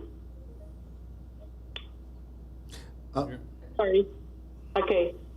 Chris, are you talking? Well, I can talk, but you were speaking and you were just on mute, so we could not hear you. Thanks. As a qualified architectural historian, seeing contemporary homes with lots and lots of bells and whistles that make every effort to imitate a style without entirely understanding the style, I will say is something that I do not support. So I would recommend it be a contemporary reinterpretation of the style rather than what it is, which is an attempt to recreate the style. Okay. That is a subjective sort of a condition which may be harder for, it could be interpreted in several ways, but that's fine. I think let's stick with the bigger conditions, I think, right? Is mass, bulk, scale, size, second story, etc. Let's get those out of the way, and then if there's a condition that has some consensus, which I believe there is, then we could kind of tag on one or two, which is in addition to some of these details. If I can chime in, I generally don't support being prescriptive in terms of a specific design. I want to give architects, and the homeowners freedom to, express their own design aesthetic. So I'd be less inclined to try to be prescriptive in that way. But I do think that, you know, a design should be true to itself. So when they bring something back, you know, I think that they could be responsive to some of the issues that Board Member Smith is raising in terms of presenting a more holistic, well-designed, well-thought-through design, which is true to itself. But generally speaking, I think all three of us are in broad agreement that the mass and scale of the project needs to be scaled down. It is too inappropriate, and so I think definitely we can agree on that. And you know, breaking up the mass, doing something simplified, you know, I think is fine when you're talking about in context to this design, because this design is has been noted is quite busy, and I think that simplification over this design is appropriate. But that doesn't necessarily mean we want them to completely simplify everything. You know, obviously, every design should have certain design elements and details that are appropriate, and that would be how I would want to phrase it. Okay. Mr. Platt, do you have enough information for us to maybe reiterate some conditions that there seems to be consensus on?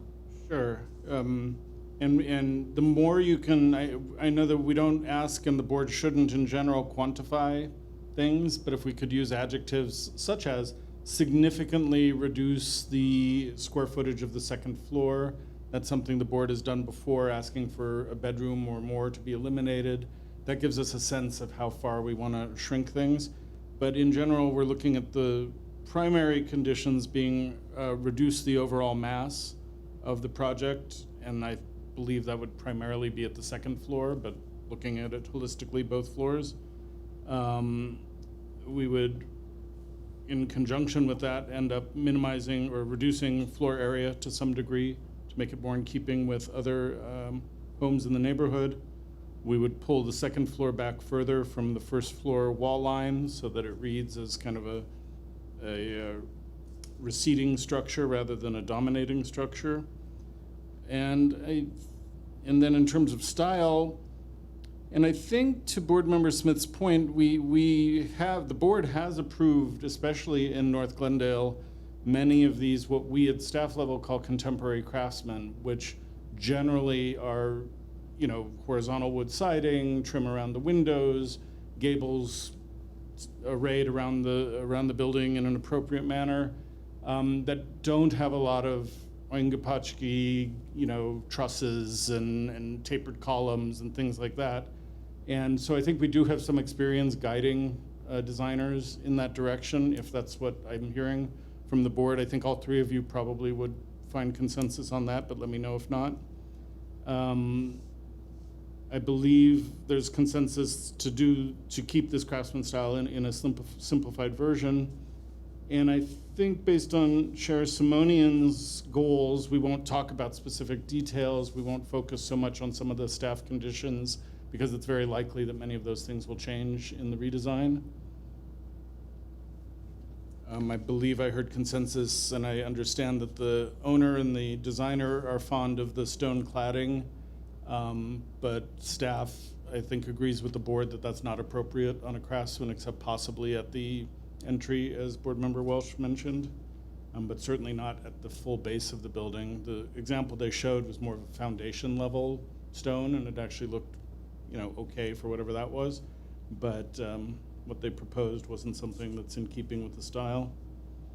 And my notes are all over the place. Once again, I think with those major issues, I think a redesign will just work closely with the applicant to kind of make sure those goals are understood and they find a way to express them for their return to you. Yeah. I think I would add one overarching condition as well, which is in the spirit of allowing and providing clarity for staff to be able to communicate with the applicant is you know, the elimination of that diagonal bedroom, for example. Of course, yeah. And the elimination of, let's say, the balconies in and around the great room upstairs. So those are great areas to start with as a beginning, not as an end, but as a beginning towards accomplishing this reduction of mass. I have staff waving at me from the other side, yes? 19 is for public comments for this case. Would you like to take it? No, we're way past that.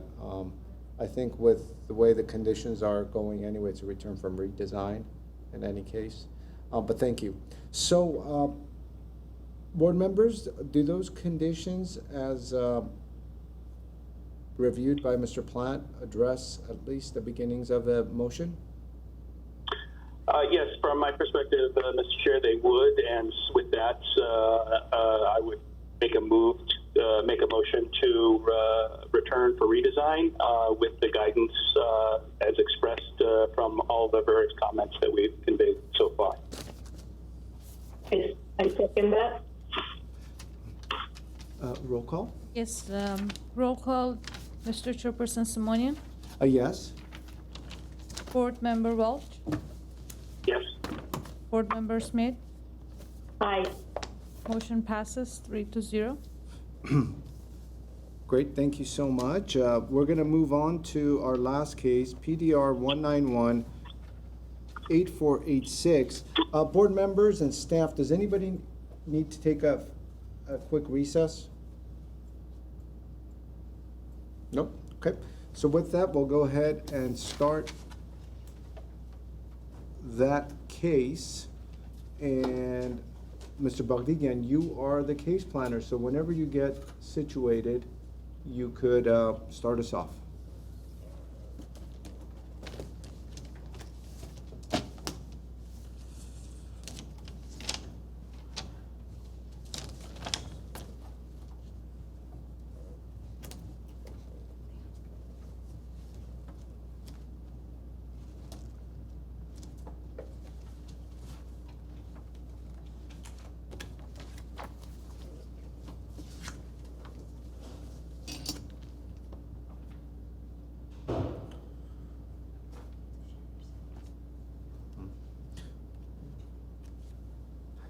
Just so I have an understanding of the amount of time, et cetera, how many members of the public are waiting to speak? We have one member from the community, although there was a slew of correspondence with staff that we've been copied on. Expecting a lot of calls. Well, it did go back and forth, but we gave them as much heads up as we could have, right? I think so. Yep.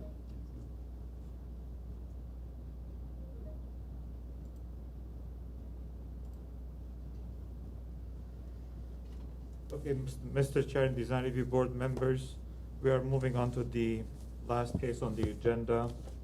And the project address is 411 Loma Road, and Design Review case number PDR 191-8486.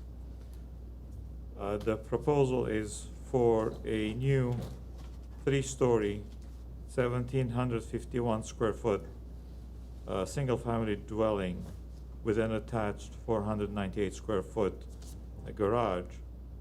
And the lot size is approximately 5,998 square feet, zoned R1, floor area ratio District 1. And again, Mr. Bogdigan, for the spirit of time, if you could maybe just hit the crucial items, and then if we have concerns, questions, et cetera, we could then dovetail, because I'm sure we've all read the staff report. No problem. Thank you. Mhm.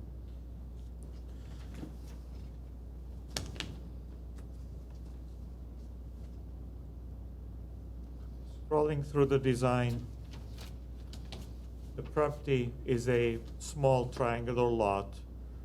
On the south side, it faces the freeway and the freeway sound wall. And on the north and west side, there are other single-family dwellings. On the east side, there's a commercial development. It's an upslope lot, and there are 2 existing oak trees on the property that are proposed to be removed and replaced with additional new oak trees. An aerial view of the project site, a street view of the project site, a perspective of the front of the property, And the site planning, basically, the garage access will be from a driveway on the upper side of the lot, on the west side of the lot, and the 3-story house will be located in the middle part of the lot, with the remaining setbacks being landscaped. Floor plans, elevation drawings, and the house is being designed in a Spanish style. Cross sections, perspectives, other views.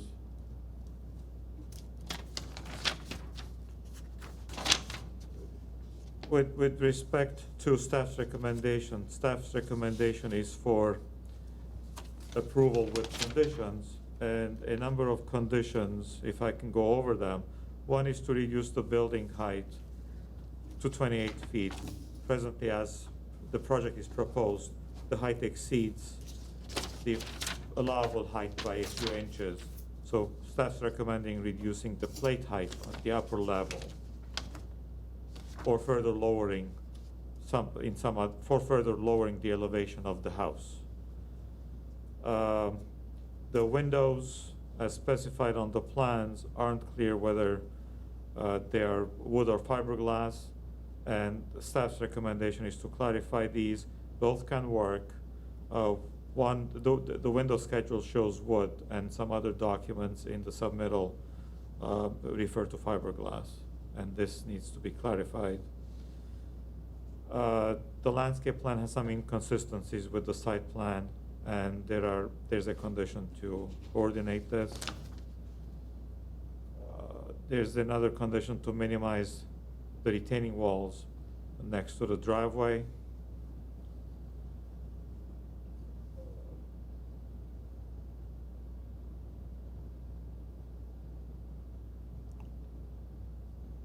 So these are the majority of the conditions.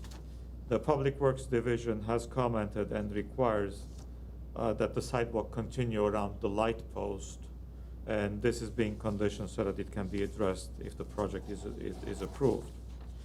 Having said this, I'd like to mention that we received a number of comments from the neighboring property owners and residents. All of these comments have been distributed to the Design Review Board members for consideration, and also distributed to the project applicant and owner.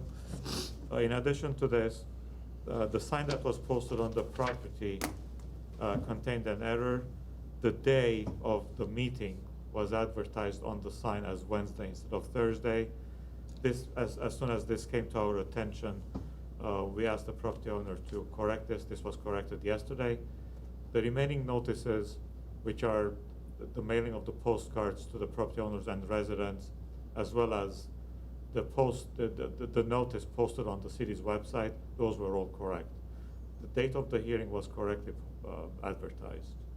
So there was an error with respect to the day of the meeting. I see. And that was on the posted sign at the property. Having said this, I'd like to conclude my presentation, unless there are questions from the board. Mhm. Thank you, Mr. Bakhtikian. Board members, do we have questions for staff at this point?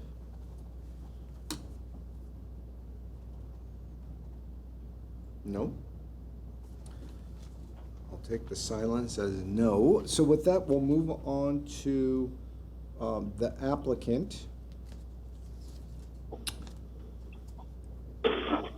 Is it Mr. Barsekian? Is that the applicant? Yes.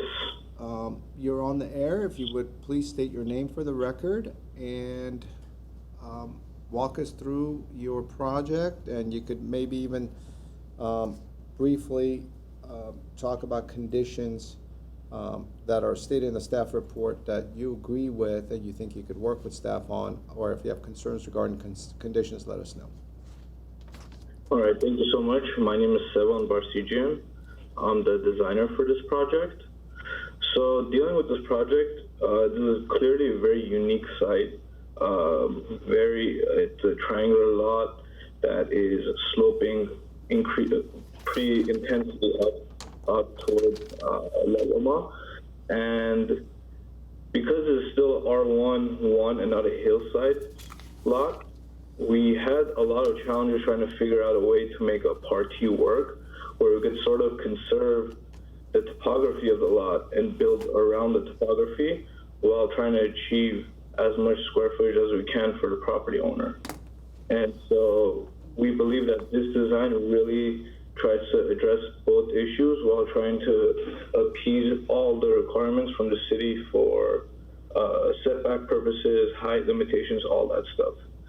Now, I'd like to clarify a couple of things regarding the conditions. So the first condition regarding the height being 28 feet, 28.6. If you guys look on the elevation, which is on sheet A8, the reason why the datums are laid out like that makes it seem like the structure is 28.6 is because the garage is actually lower than the sidewalk, and so when we were reviewing with the staff, they told us that we should calculate the building height from the lower slope, so on the right side, and basically measure the height from where the building starts. So if you look on southwest elevation, there's a dimension on the right side calling out 27.6, and so that is from the lowest elevation on the right side and where the building starts to the top. So we actually have 27.6, and so 28.6 is from the garage, which is technically lower than the ground. And so the way we interpreted code with staff was that we are not going to calculate it from that garage level, and instead calculate from the right side.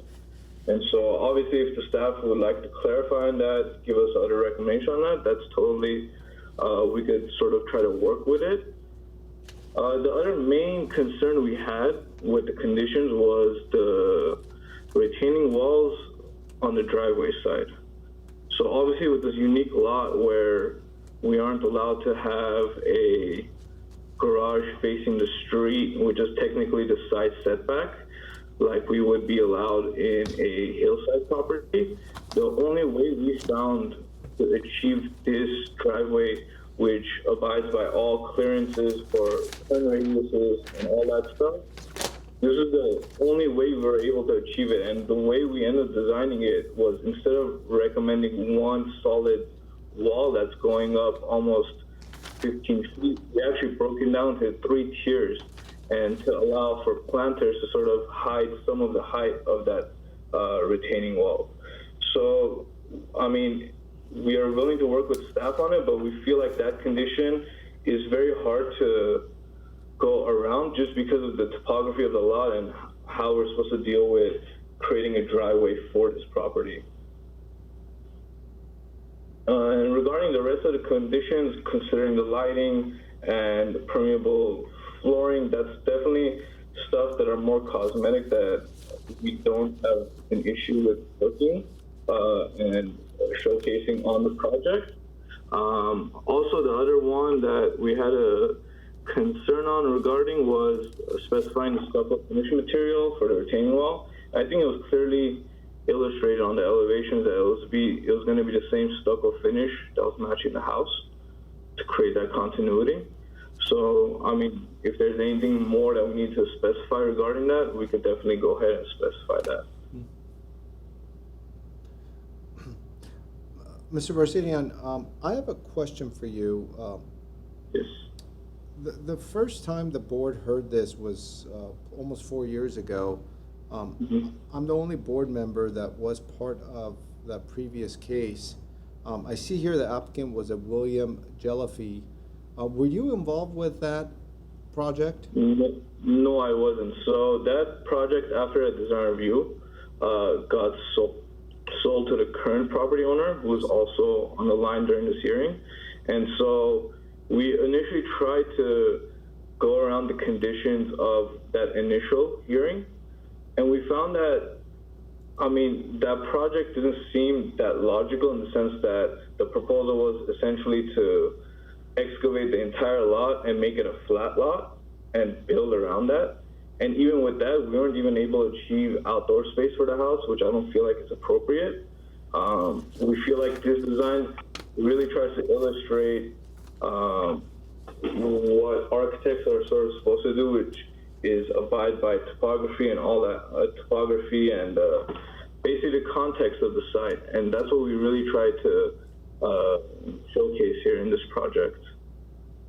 And I'm the owner, Arnold Bagumian, on the call. Yes, sir. Okay. Thank you for clarifying that, because I spent some time studying the old drawings. Not that that case is relevant, but of course there was some direction given, and then the direction that the designer is taking now is very different than what was proposed then, for the stated reasons that was just declared. So thank you for that. Board members, do we have any other questions for the applicant or the owner at this point? I do. Board This Member is Commissioner Smith. Yes? Thank you. I noticed that the materials board and the elevations show two different railings. Is the proposed exterior railing curved in section? Yes, it is. So that if you look on the first sheet, the first perspective, you could see the railing on the outside, on the balcony, the porches, and the stairway going up to the entryway, having that curved railing on it. But that's not what's on the materials board? I'm sorry, let me... It's a straight railing. That could, I'm trying to open it up, the material board. Okay, we could definitely address that in the conditions, if necessary, of exactly which type of railing we're going to use, but we were striving for the curved railing. We felt like it gave it a little more character than just having straight railing going up. Thank you.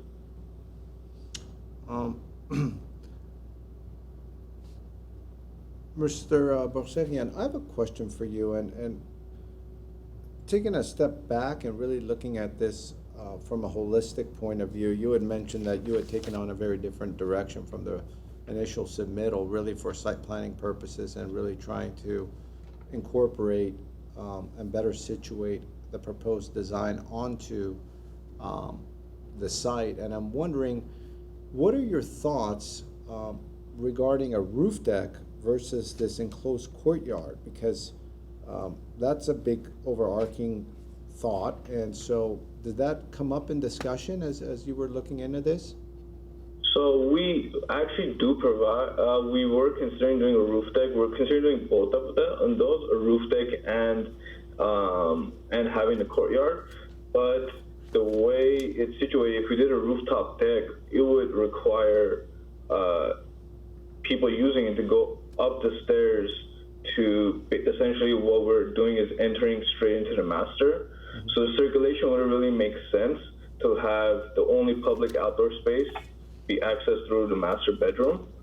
And so we're hoping that this courtyard that's basically surrounded by this by the retaining walls in the house would also insulate some of the sound coming from the freeway and create that sort of privacy that we would definitely be lacking if we only provided a rooftop deck, because it would basically be clear to everybody driving up La Loma, probably on Chevy Chase as well, and people on the freeway driving by. Obviously, they shouldn't be paying attention to people on rooftop decks, but besides the point, I think the privacy issue would have been a big issue for us. And did you also consider having maybe a deck over the driveway portion? Did that come up in any of your analysis? We did not. Again, that would require us to recirculate the entire house, because the only access from there would have been through one of the bedrooms. Well, in that case, the bedrooms. Yeah, so honestly, one of the biggest challenges we had was trying to even fit 1,700 square feet on this lot, even though 6,000 square feet. Right. It's just, the challenges of having a triangular lot and the slope being the way it is, it was truly a challenge to try to come up with a party that would make sense for both the city and for the homeowner that is going to live there. Thank you for your clarifications. I have no other questions. I know I asked this before, but board members, do we have any other questions for the applicant before we move on to the public? Nope. Okay. So with that, we're going to move on to the public. Who's going to be we have two. Go ahead, you're on the air. If you would state your name for the record.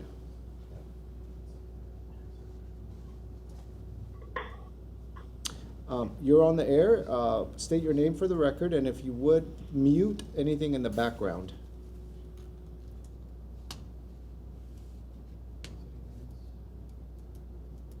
The names are right here.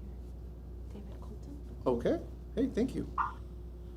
Mr. Clifton? David, I'm sorry, Colson? Mr. Colson, you're on the air. If you would please state your name for the record. Is anybody on the air that's not Mr. Colson?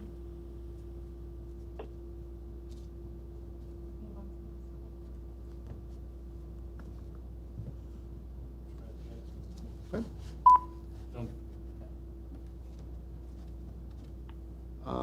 Ms. McGee? Yes.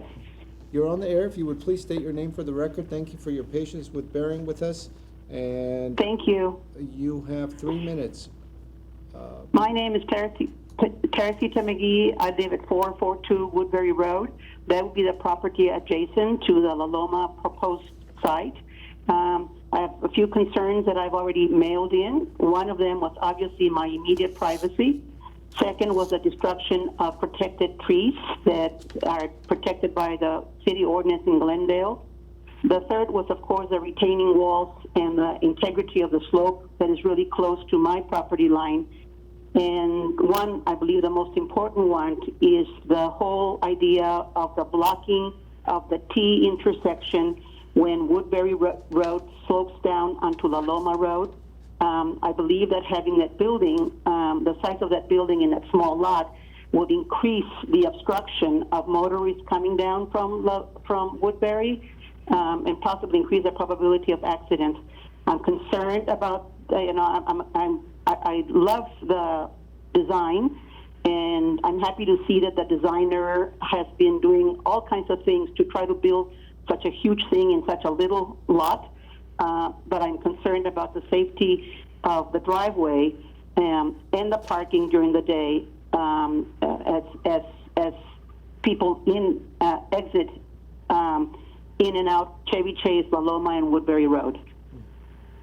And for the record, just for my clarification, are you the owner at 442 Woodbury Road, which is directly behind this property? Yes, sir, I am. Okay, thank you. Thank you for taking the time for joining us. We're going to move on to David Colson. Thank you. Thank you. In and out Chevy Mr. Chase, La Colson? Loma, and Woodbury Road. You're back on the air. If you would mute your television and computer in the background. Hello. Yes, sir. If you would mute the television or This is Mr. Colson calling back. sir, you're on the air, but I'm going to have to ask you to mute your television and computer in the background.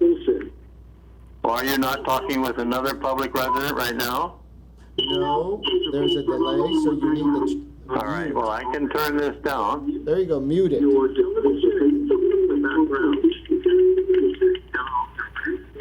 Hello? We're hear you, sir. I'm going to ask you to mute it completely, so you are just speaking to us with your telephone, and you don't have anything else on in the background.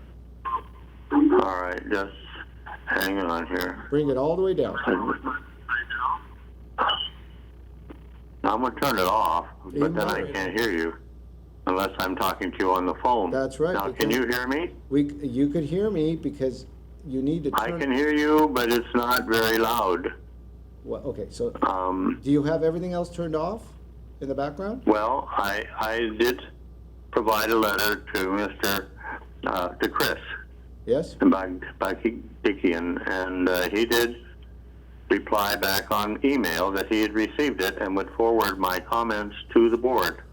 So my question is, at the beginning, is do you or have you received a copy of my letter that I sent to Chris? Yes, we have an email here from August 12 at 1:29 a.m.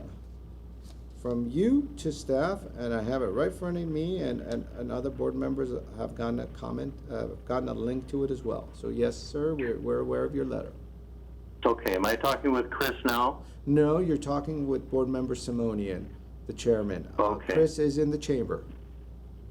Okay. I'm looking I at the chamber, but I don't have any volume right now because I took off my speaker. Sir? There are 8 items that I addressed in my letter and in the email. We're in possession of them. One of them had to do with privacy. Another had to do with setback lines on the property. And I have to admit that I did not have opportunity to review any artist rendering of the planned building, so I had no idea what this thing was going to look like. But a longtime resident of Glendale vicinity, Glendale neighborhood, and this particular address, 443 Woodbury, which is right directly north of the property, I've had an opportunity to see and participate in the basic neighborhood dynamics. And we're a pretty happy group here. But the big issues that we see are traffic and parking. And then, of course, we've got a privacy issue with the building, a setback potentially problem. And then I am really concerned about the support of this building, subterranean support, because this planned construction is due to be done on a soft, loamy slope, a steep slope with a very small footprint for a 1,700 square foot building. I'm concerned about the height of the building, and I'm concerned about it sort of moving off its foundation. Even though you have retaining walls, I'm concerned about the support of the basic construction, the vertical support. And I'm not sure whether any caissons are planned to be put in to provide that support so that it minimizes any slip. And I'm also concerned about any earthquake building code compliance issues. Sir, that was your timer. You're out of time. I'm going to give you about 15 more seconds to wrap it up, and it's only going to be 15 seconds. So go ahead, sir. Well, I've pretty much stated my concerns. Of course, the impact on market value of the other existing properties, and then how the new building design is going to stay with the style of the existing homes that have been built for over 40 years ago. Wonderful, sir. Thank you for taking the time to join us, and thank you for all your efforts. Miss Edit, and I'm sorry if I'm mispronouncing your name, but that's all the information I had. You're on the air. If you would please state your name for the record, and also if you would mute all your devices, televisions, computers in the background so you don't have an echo and we don't have an echo. Go ahead. Yes. You're on the air. If you would, state your name for the record. I understand that somebody else is already on the air. Well, that's you, and you have our undivided attention. Okay, my Yeah. name is Edna Busela, and I've been on Woodbury Road actually for 47 years. And I too am concerned about the traffic, the congestion, and primarily the access for the first responders if they're needed on these streets, because La Loma and Woodbury are parking on one side, and if you try to get through. You have to go in and out of small spaces to have each other pass. And that's been that way for years. But there's been more congestion on the access where this building is going to, or is proposed. And it's really very narrow there, and it's a two-way street, but there's parking on both sides, and you really cannot get two cars by. So it's a real concern to all of us on this street and La Loma as well. Okay. Thank you for taking the time to share your thoughts and bearing with us with the shuffling of the agenda. There are. I also sent a letter in as well. We do have all the letters here, so thank you for your letter and also for taking the time to call in. Thank you for your consideration. All right. Have a good evening. You too. Bye. Bye-bye. Mr. Barsakhian, are you still on the air? Yes, I am. All right. So if you would, please, you have an opportunity for a rebuttal. So if you would please take 3 minutes and provide thoughts on some of the concerns of the neighborhood. Go ahead, sir. Okay, so the first concern I heard was regarding privacy, especially for the neighbor right behind this property. And so the way the house is situated, and the way we designed the house, there are actually no windows facing the back that would possibly overlook the property. As well as if you take a look at the elevations and sections, you clearly see that only about 4 or 5 feet of the top floor would be visible to the neighbor. But again, there are no windows, there's no balconies facing that way. So the privacy issue, we took that into consideration when we were designing this and laying out where windows should be placed and all that stuff. And so we really feel like we really tried to preserve as much privacy for the neighbors as much as possible. Regarding other issues such as seismic issues and traffic issues, seismically, obviously, as you guys are well aware, during building and safety, we will be addressing all of those with soils reports and engineering. So I don't think that is a valid concern to us at this point. Obviously, that will be brought up during the building and safety plan check process if we get there. As well as the traffic, I mean, regardless of having this house there or not having the house there, I mean, the traffic is going to be the same. There's still going to be that situation where if cars are parked on both sides and somebody's trying to get through, it's going to be an issue. And actually, this would actually provide a relief because coming up that street, there is no driveway or something where you could sort of pull into to allow opposing traffic to pass through if that is legitimately an issue. And so we don't see that as something that we can control with the design of a house being placed where it is.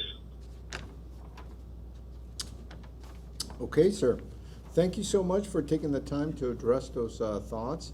While you're still on, I'm going to see if the board members have any other questions or concerns at this point from you. Board members, any questions with the designer? No? Okay.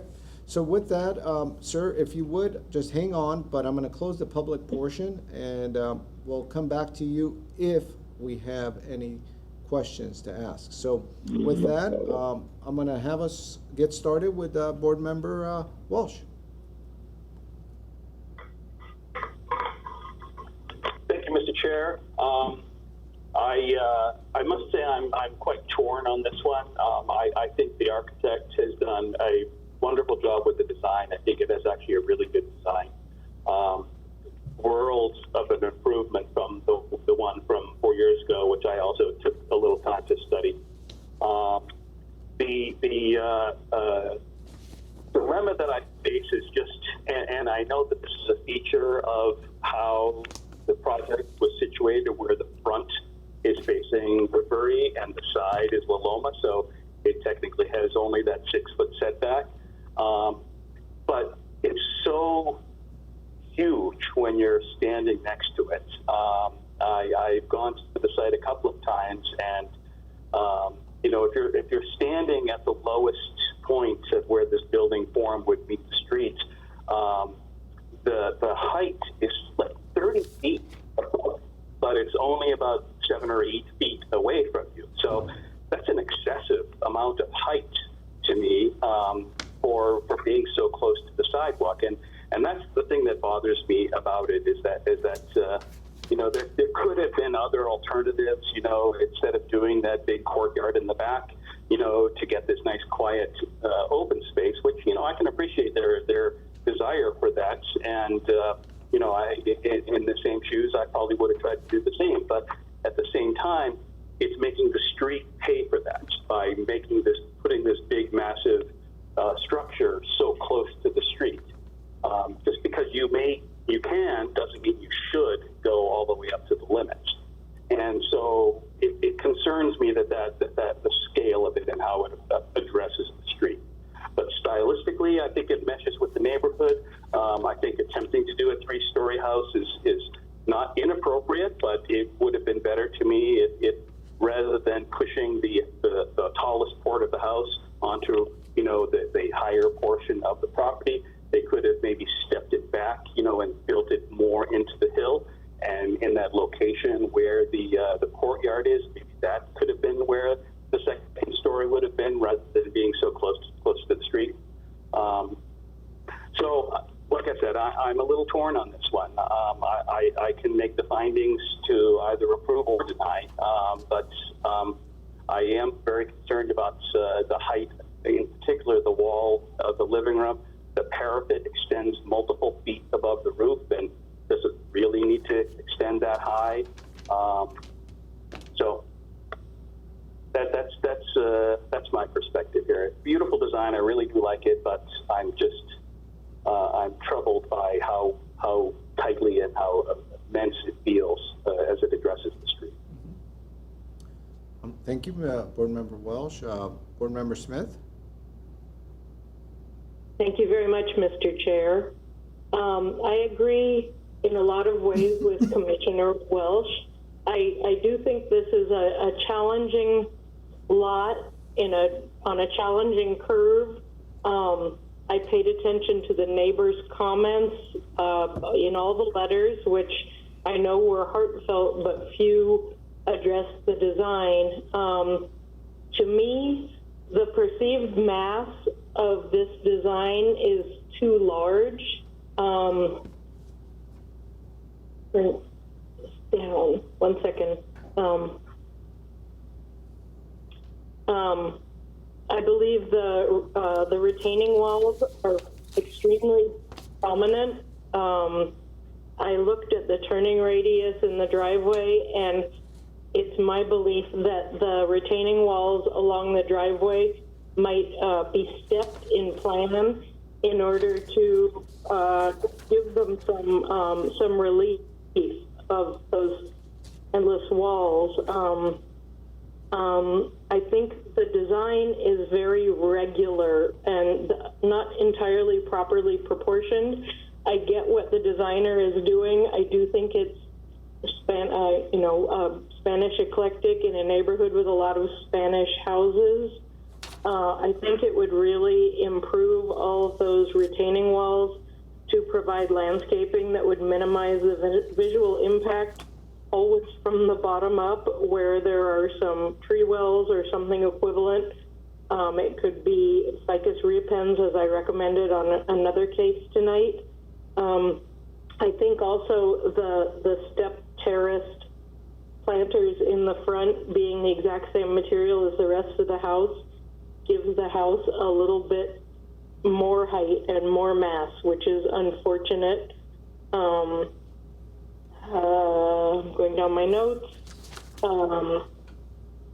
I think that the mass and scale and the appearance would be softened by considering a different material for those terraced terraced planters, and that anything that could be stepped in plan should be. The front elevation is kind of one big long wall. I thought that the balcony over the garage might be better served by a shed roof rather than the very ornamental covering that was proposed. Regarding the materials board and the iron railing, especially because this house is so massive to the street wall, even though it cuts into the hillside, I think it would be better served by flipping those iron railings and having the more simple one on the exterior and the more elaborate one on the interior. Just an idea. The windows placement is extremely regular, where that relationship of solids to voids, which is part of the basis of an architectural design, is so regular, and it adds to the monumentality of this. Maybe fewer arches or different openings. The shutters should be considered to be used more sparingly than on every single one of the 3 windows across. I do get what the designer is going for. A recommendation for them to look at and not try to mimic at all would be Santa Barbara County Courthouse, where there are plain walls, there are different sized windows, and it really articulates the scale of the building. I don't expect him to become William Mooser and Sons overnight, but I think it would be a good thing to study in looking at a giant white stucco wall that meets the street. There are too few planes on that front facade. I think adding bays for visual interest and animation would serve the design well. I agree with Commissioner Welsh. This is a big improvement over the previous design. It's a very challenging location, but to tell you the truth, I do not think the design is quite there. I think it just needs to be scaled down and articulated in a way that it doesn't seem like a giant white wall on the street all the way from the sidewalk to the roof. So those are my thoughts. Thank you, Board Member Smith. Okay, so, and thank you for the public and the applicant for bearing with us as we shuffled our agenda this evening. Somewhat unusual, but we're trying something new, which is this WebEx. And so thank you for bearing with us. As I indicated earlier, I am one of the only board member that was really part of this project when it was presented to us previously. And I like the direction of the new design, so I'm absolutely on board, and I agree with the other board members that, comparing this new design to the old design, it is a much better design for several reasons, which I don't need to dive into. What I do find interesting as a case point is the fact that if we compare the old design, which is a smaller, more compact home, where it only has really somewhat of a 2-story component to it, without any external outdoor spaces. And if you just put the design of it aside, and if you put the skin of it aside, you have a site plan to compare, right? And so you have a smaller home that doesn't have the outdoor area. You have a very different approach as far as the garage is concerned. It's not as high, it's not as tall, it doesn't have as many garden walls, etc. And so, when you're looking at mass and scale, you would say, well, that's a smaller home, and that's good. But when you compare it on the same site, which is an extremely unique site, it is a very small site, it is a very challenging site, it's a site that no matter what you do, you're going to have a hard time nestling a project onto this site. You compare these two, and I agree that the newer version is a better design. I also think that it has room for improvement, and I would echo some of the thoughts that have been made, but I would also say, like, very simple. If you just take the roof form that's over the entry and you just extend it and get rid of the parapets, and now all of a sudden you've reduced some height, you've reduced some bulk, and you have a little more of consistency. You simplify the railings. You don't have as much of a curved railing situation, and so those become simpler. You reduce the arches, and you work with the shutters, has been indicated, and that would reduce some of the ornamentality. You have, this might be a very good scenario where you have actually draping landscaping and not just crawling up landscaping. These aren't going to be structural garden walls along the street. I would have kind of draping rosemary and ficus fig, crawling ficus fig going up. I also agree with Board Member Smith in that some sort of a shed roof over the garage entrance is probably a better feature than that balcony. That said, I could tell they're trying to maximize every inch of outdoor space because there isn't any, and they're trying to squeeze something and have some feature off those bedrooms. So I could maybe see both sides to that. I like the fact that the building is not looking onto the Woodbury property of that owner at 442 Woodbury, and they've tried to minimize it as much as they could. But looking at the two designs, I think it's a better design and a better solution. And I'm like Ms. Board Member Welsh. I could probably find ways to return it for redesign, but I'm not convinced that there's going to be a happy solution here for this very awkward site. I think unless you completely forego any outdoor space and you shift your living space onto that courtyard, which is certainly in our purview to suggest. We could say it's too odd of a site, it's too small of a site, and we're going to shift space onto that courtyard and thereby reducing the third floor in essence almost, right? And it's going to reshuffle everything, but that's in our preview. And is that going to make a difference for this remnant parcel that's next to the freeway and Chevy Chase and across from a body shop? I don't know. I'm almost inclined to the architect and his family member, which is his designer, might even be his brother, build their family home if this is what they want to do. So those are my thoughts.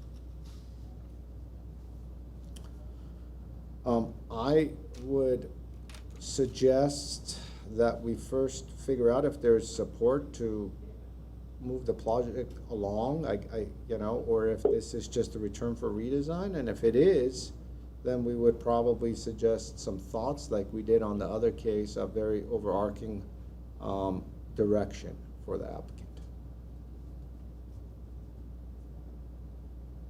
Although I'm leaning more towards approving it, I think that when I was done going back and forth with my thoughts. So, Mr. Chair, the notion that you raised about continuing the roof line above the arches all the way across was something that had occurred to me as well. I don't know how the applicant feels about that. It would certainly reduce the ceiling height in that space because I know they're going for a higher ceiling height there.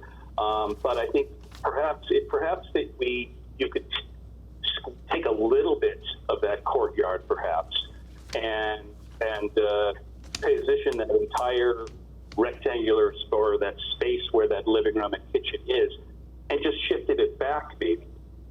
Then you could continue that roof form over and give them some additional ceiling height by just shifting that portion of the massing back a little bit and eating up a little bit of that courtyard space. I don't know if that would be an immediate solution, but that would certainly help reduce the massiveness of that wall as it presents itself to the street, give a further little step back, and the continuation of that roof form over the rest of the house, I think, would be an appropriate design as well.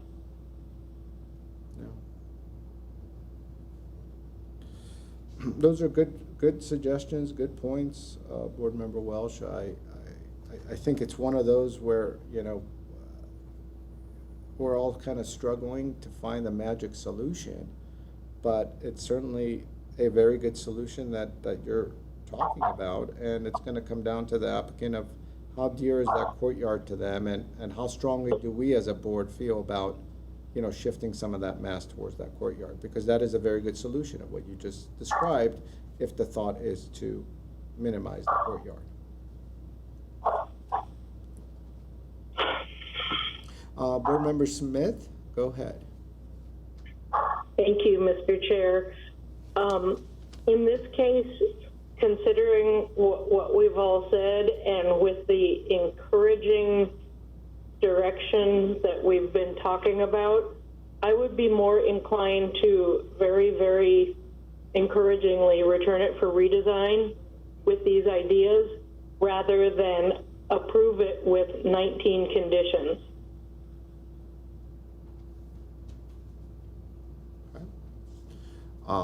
Mr. Welsh,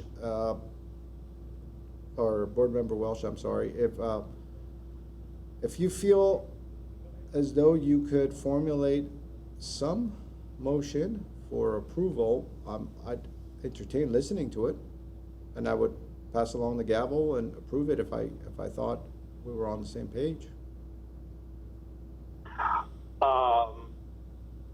For a motion for return for redesign, or for a motion for approval with conditions? The latter.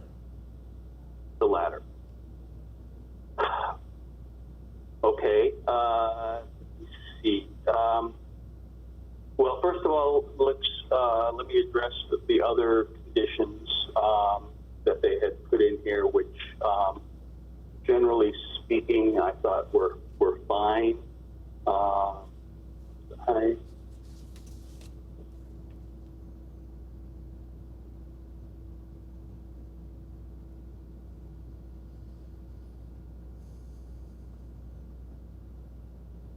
Okay, so I would propose to add an additional, an 11th condition with the specification that the roof form, the tile, the barrel tile roof form over the central section of the house continue all the way across, and that the living room, dining room, kitchen area be stepped back somewhat from the current plane that it is in, to allow for an additional step back from the house. That would be the condition that the additional condition that I would place in order to approve the design with conditions. Mm-hmm. And Board Member Smith, did you have, if there were any other conditions, would you come along with that that you could think about? I have some recommendations for additional conditions, such as Board Member Smith, if you're going to make the additional conditions, is this something you would support, or you're going to deny it and add the conditions anyways? Because you've done that in the past, so I'm wondering if you're going to do it again. Others have done that as well in this very body with these very people. It might have occurred in the past with others as well. I will not deny that. I was going to recommend some conditions that could move me toward approving it, but if that bothers you, I'll stay in the background. It's Board Members Welsh's motion, so it's. Please go ahead, Commissioner Smith. There, I would be open to hearing suggestions. Thank you so much, Commissioner Welsh. I would recommend that the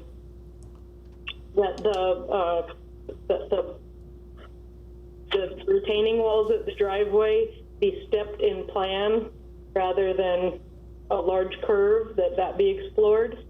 And I would recommend that the shutters be removed from what I believe is the living room and part of the dining room area. And that the iron railing, the use of the iron railings be flipped with the straight pickets be used on the exterior, and the homeowner and designer can use whatever they want on the interior.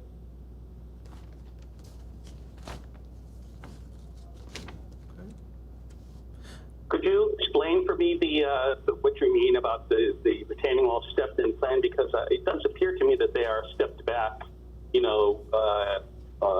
from the driveway in the plan. Thank you for the question. When I look at the plans, there's a big curve at the back of the driveway. Let me do my split screen. That's the turning radius. Sorry, it's not a curve. That's the turning radius, Board Member Smith. The walls are the actual double lines, and then the dash line. Yeah, thank you. I noticed that, and I said that in my comments at the beginning.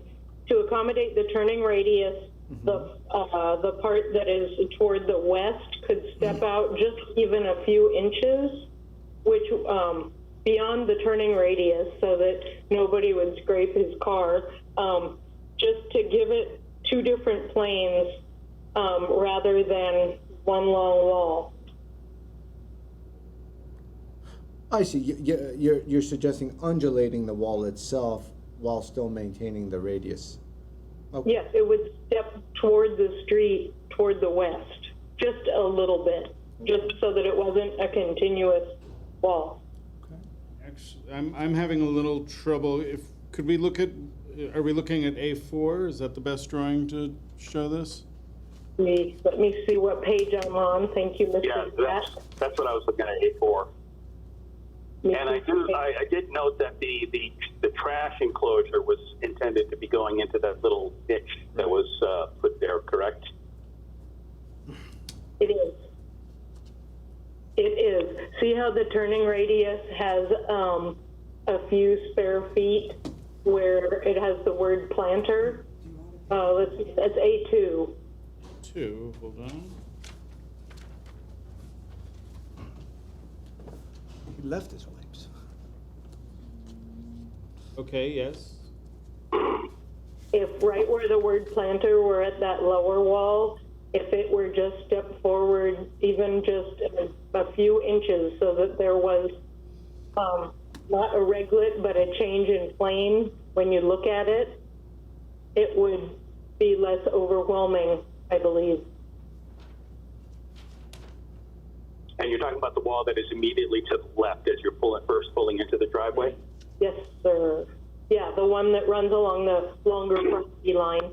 Okay, so instead of having one jog, it would have two. There's the one jog where the trash goes. There'll be two jogs. The first one is 6 inches, relatively small, as long as it's not in the radius. Right. It's not one continuous wall along the wide driveway. So we'll add a small jog to the west, lower west retaining wall adjacent to the driveway. Perfect characterization, Mr. Platt. That's fine. I would be fine with that additional condition. On the shutters and the iron railing, I'm not sure I'm entirely on board with those. Would you be okay if we added those as considerations as opposed to conditions? I don't mean to make this personal. It's entirely not personal. I believe it would improve the design and sort of simplify it. The three windows that are on the east side that are all joined by shutters, they don't really relate well to each other that way. and they're gonna be right under the roof line. Just so the board knows where, how staff proceeds thinking about railings like this, in general, these kind of pot-bellied railings are something that we guide people away from. And we have tons of trouble, and I'm sure you've seen it on so many applications. The renderers are extremely creative and may seemingly don't even look at the drawings when they do some of their renderings. But the elevations do show straight, kind of more simplified railings, and we always defer to the drawings and the material board over the renderings. So I'm afraid the renderings kind of driven us a little off. But in general, we especially with this number of railings, we would agree with Board Member Smith that these rounded railings just are too much. Okay. And That was fine. I think the architect clarified that the rounded railings were what was proposed, even though the materials board showed straight ones. The elevations show straight, so it's confusing, I guess. Well, and it's straight on. So we can add that as an additional condition then. Board Member Smith? And I'm sorry. Go ahead, Board Member Walsh. oh, so I was just going to ask staff if shutters, is that normally something that we would include as part of a design approval process? Is that not something that people could add on later, or do they have to go through a review process? It is something they generally get installed without permits and therefore elude design review, but since they're here in front of us now, they're part of the design review. In some cases, the board has even asked for shutters to be added to help with proportions of wall-window ratios, so you have full choice in that matter. Okay. I mean, I think that to the extent that we are putting that section of it under a roof canopy, then the shutters would probably be less desirable in any case. So I guess I'm okay with asking that the shutters be removed there. And assuming that the shutters, that we're pretending the shutters should look operable, they might not even swing past the overhang. That's right. Just looking at the drawing, if I can just throw out an idea since we're talking, if we're getting rid of the parapets and extending the roof line across, but Board Member Welsh, you were a little concerned about the ceiling heights, just offering them the ceiling heights they're looking for. Spanish colonial often have multi-level roofs where there's just a very short height difference between portions of a roof. I'm wondering if there was a jump or a change in the roof height going over the right side of the house, if that might enliven the design a little, especially since we're pushing it back. I would be okay with that as long as we specified that we're removing the parapet itself and stepping that form back a bit from the main plane of the facade. Is there concurrence? I'm just throwing that out because thinking about the roof extending all the way across feels a little monotonous, unless you're a mission. But I could support that as well. I'm willing to go with the recommendation, but it's not a problem on the Santa Barbara County Courthouse, just to let you know. I love that building too, but it's... We'll vacation there someday. Yeah, I mean, I think we can safely defer to staff to work that detail out with the architect. So. Okay. Well, in the spirit of time, Board Member Welsh, do we have enough? Yep, I will make a motion to approve the design with conditions, including all of the staff's conditions, plus the I guess there would be 4 additional conditions that we have added here. The gable form of roof above the living room and stepping the living room, well, the living space back from the plane of the facade. The stepped in plan retaining wall modification. The removal of the the pot-bellied iron railings and substituting straight iron railings, and the removal of those shutters from those living room windows.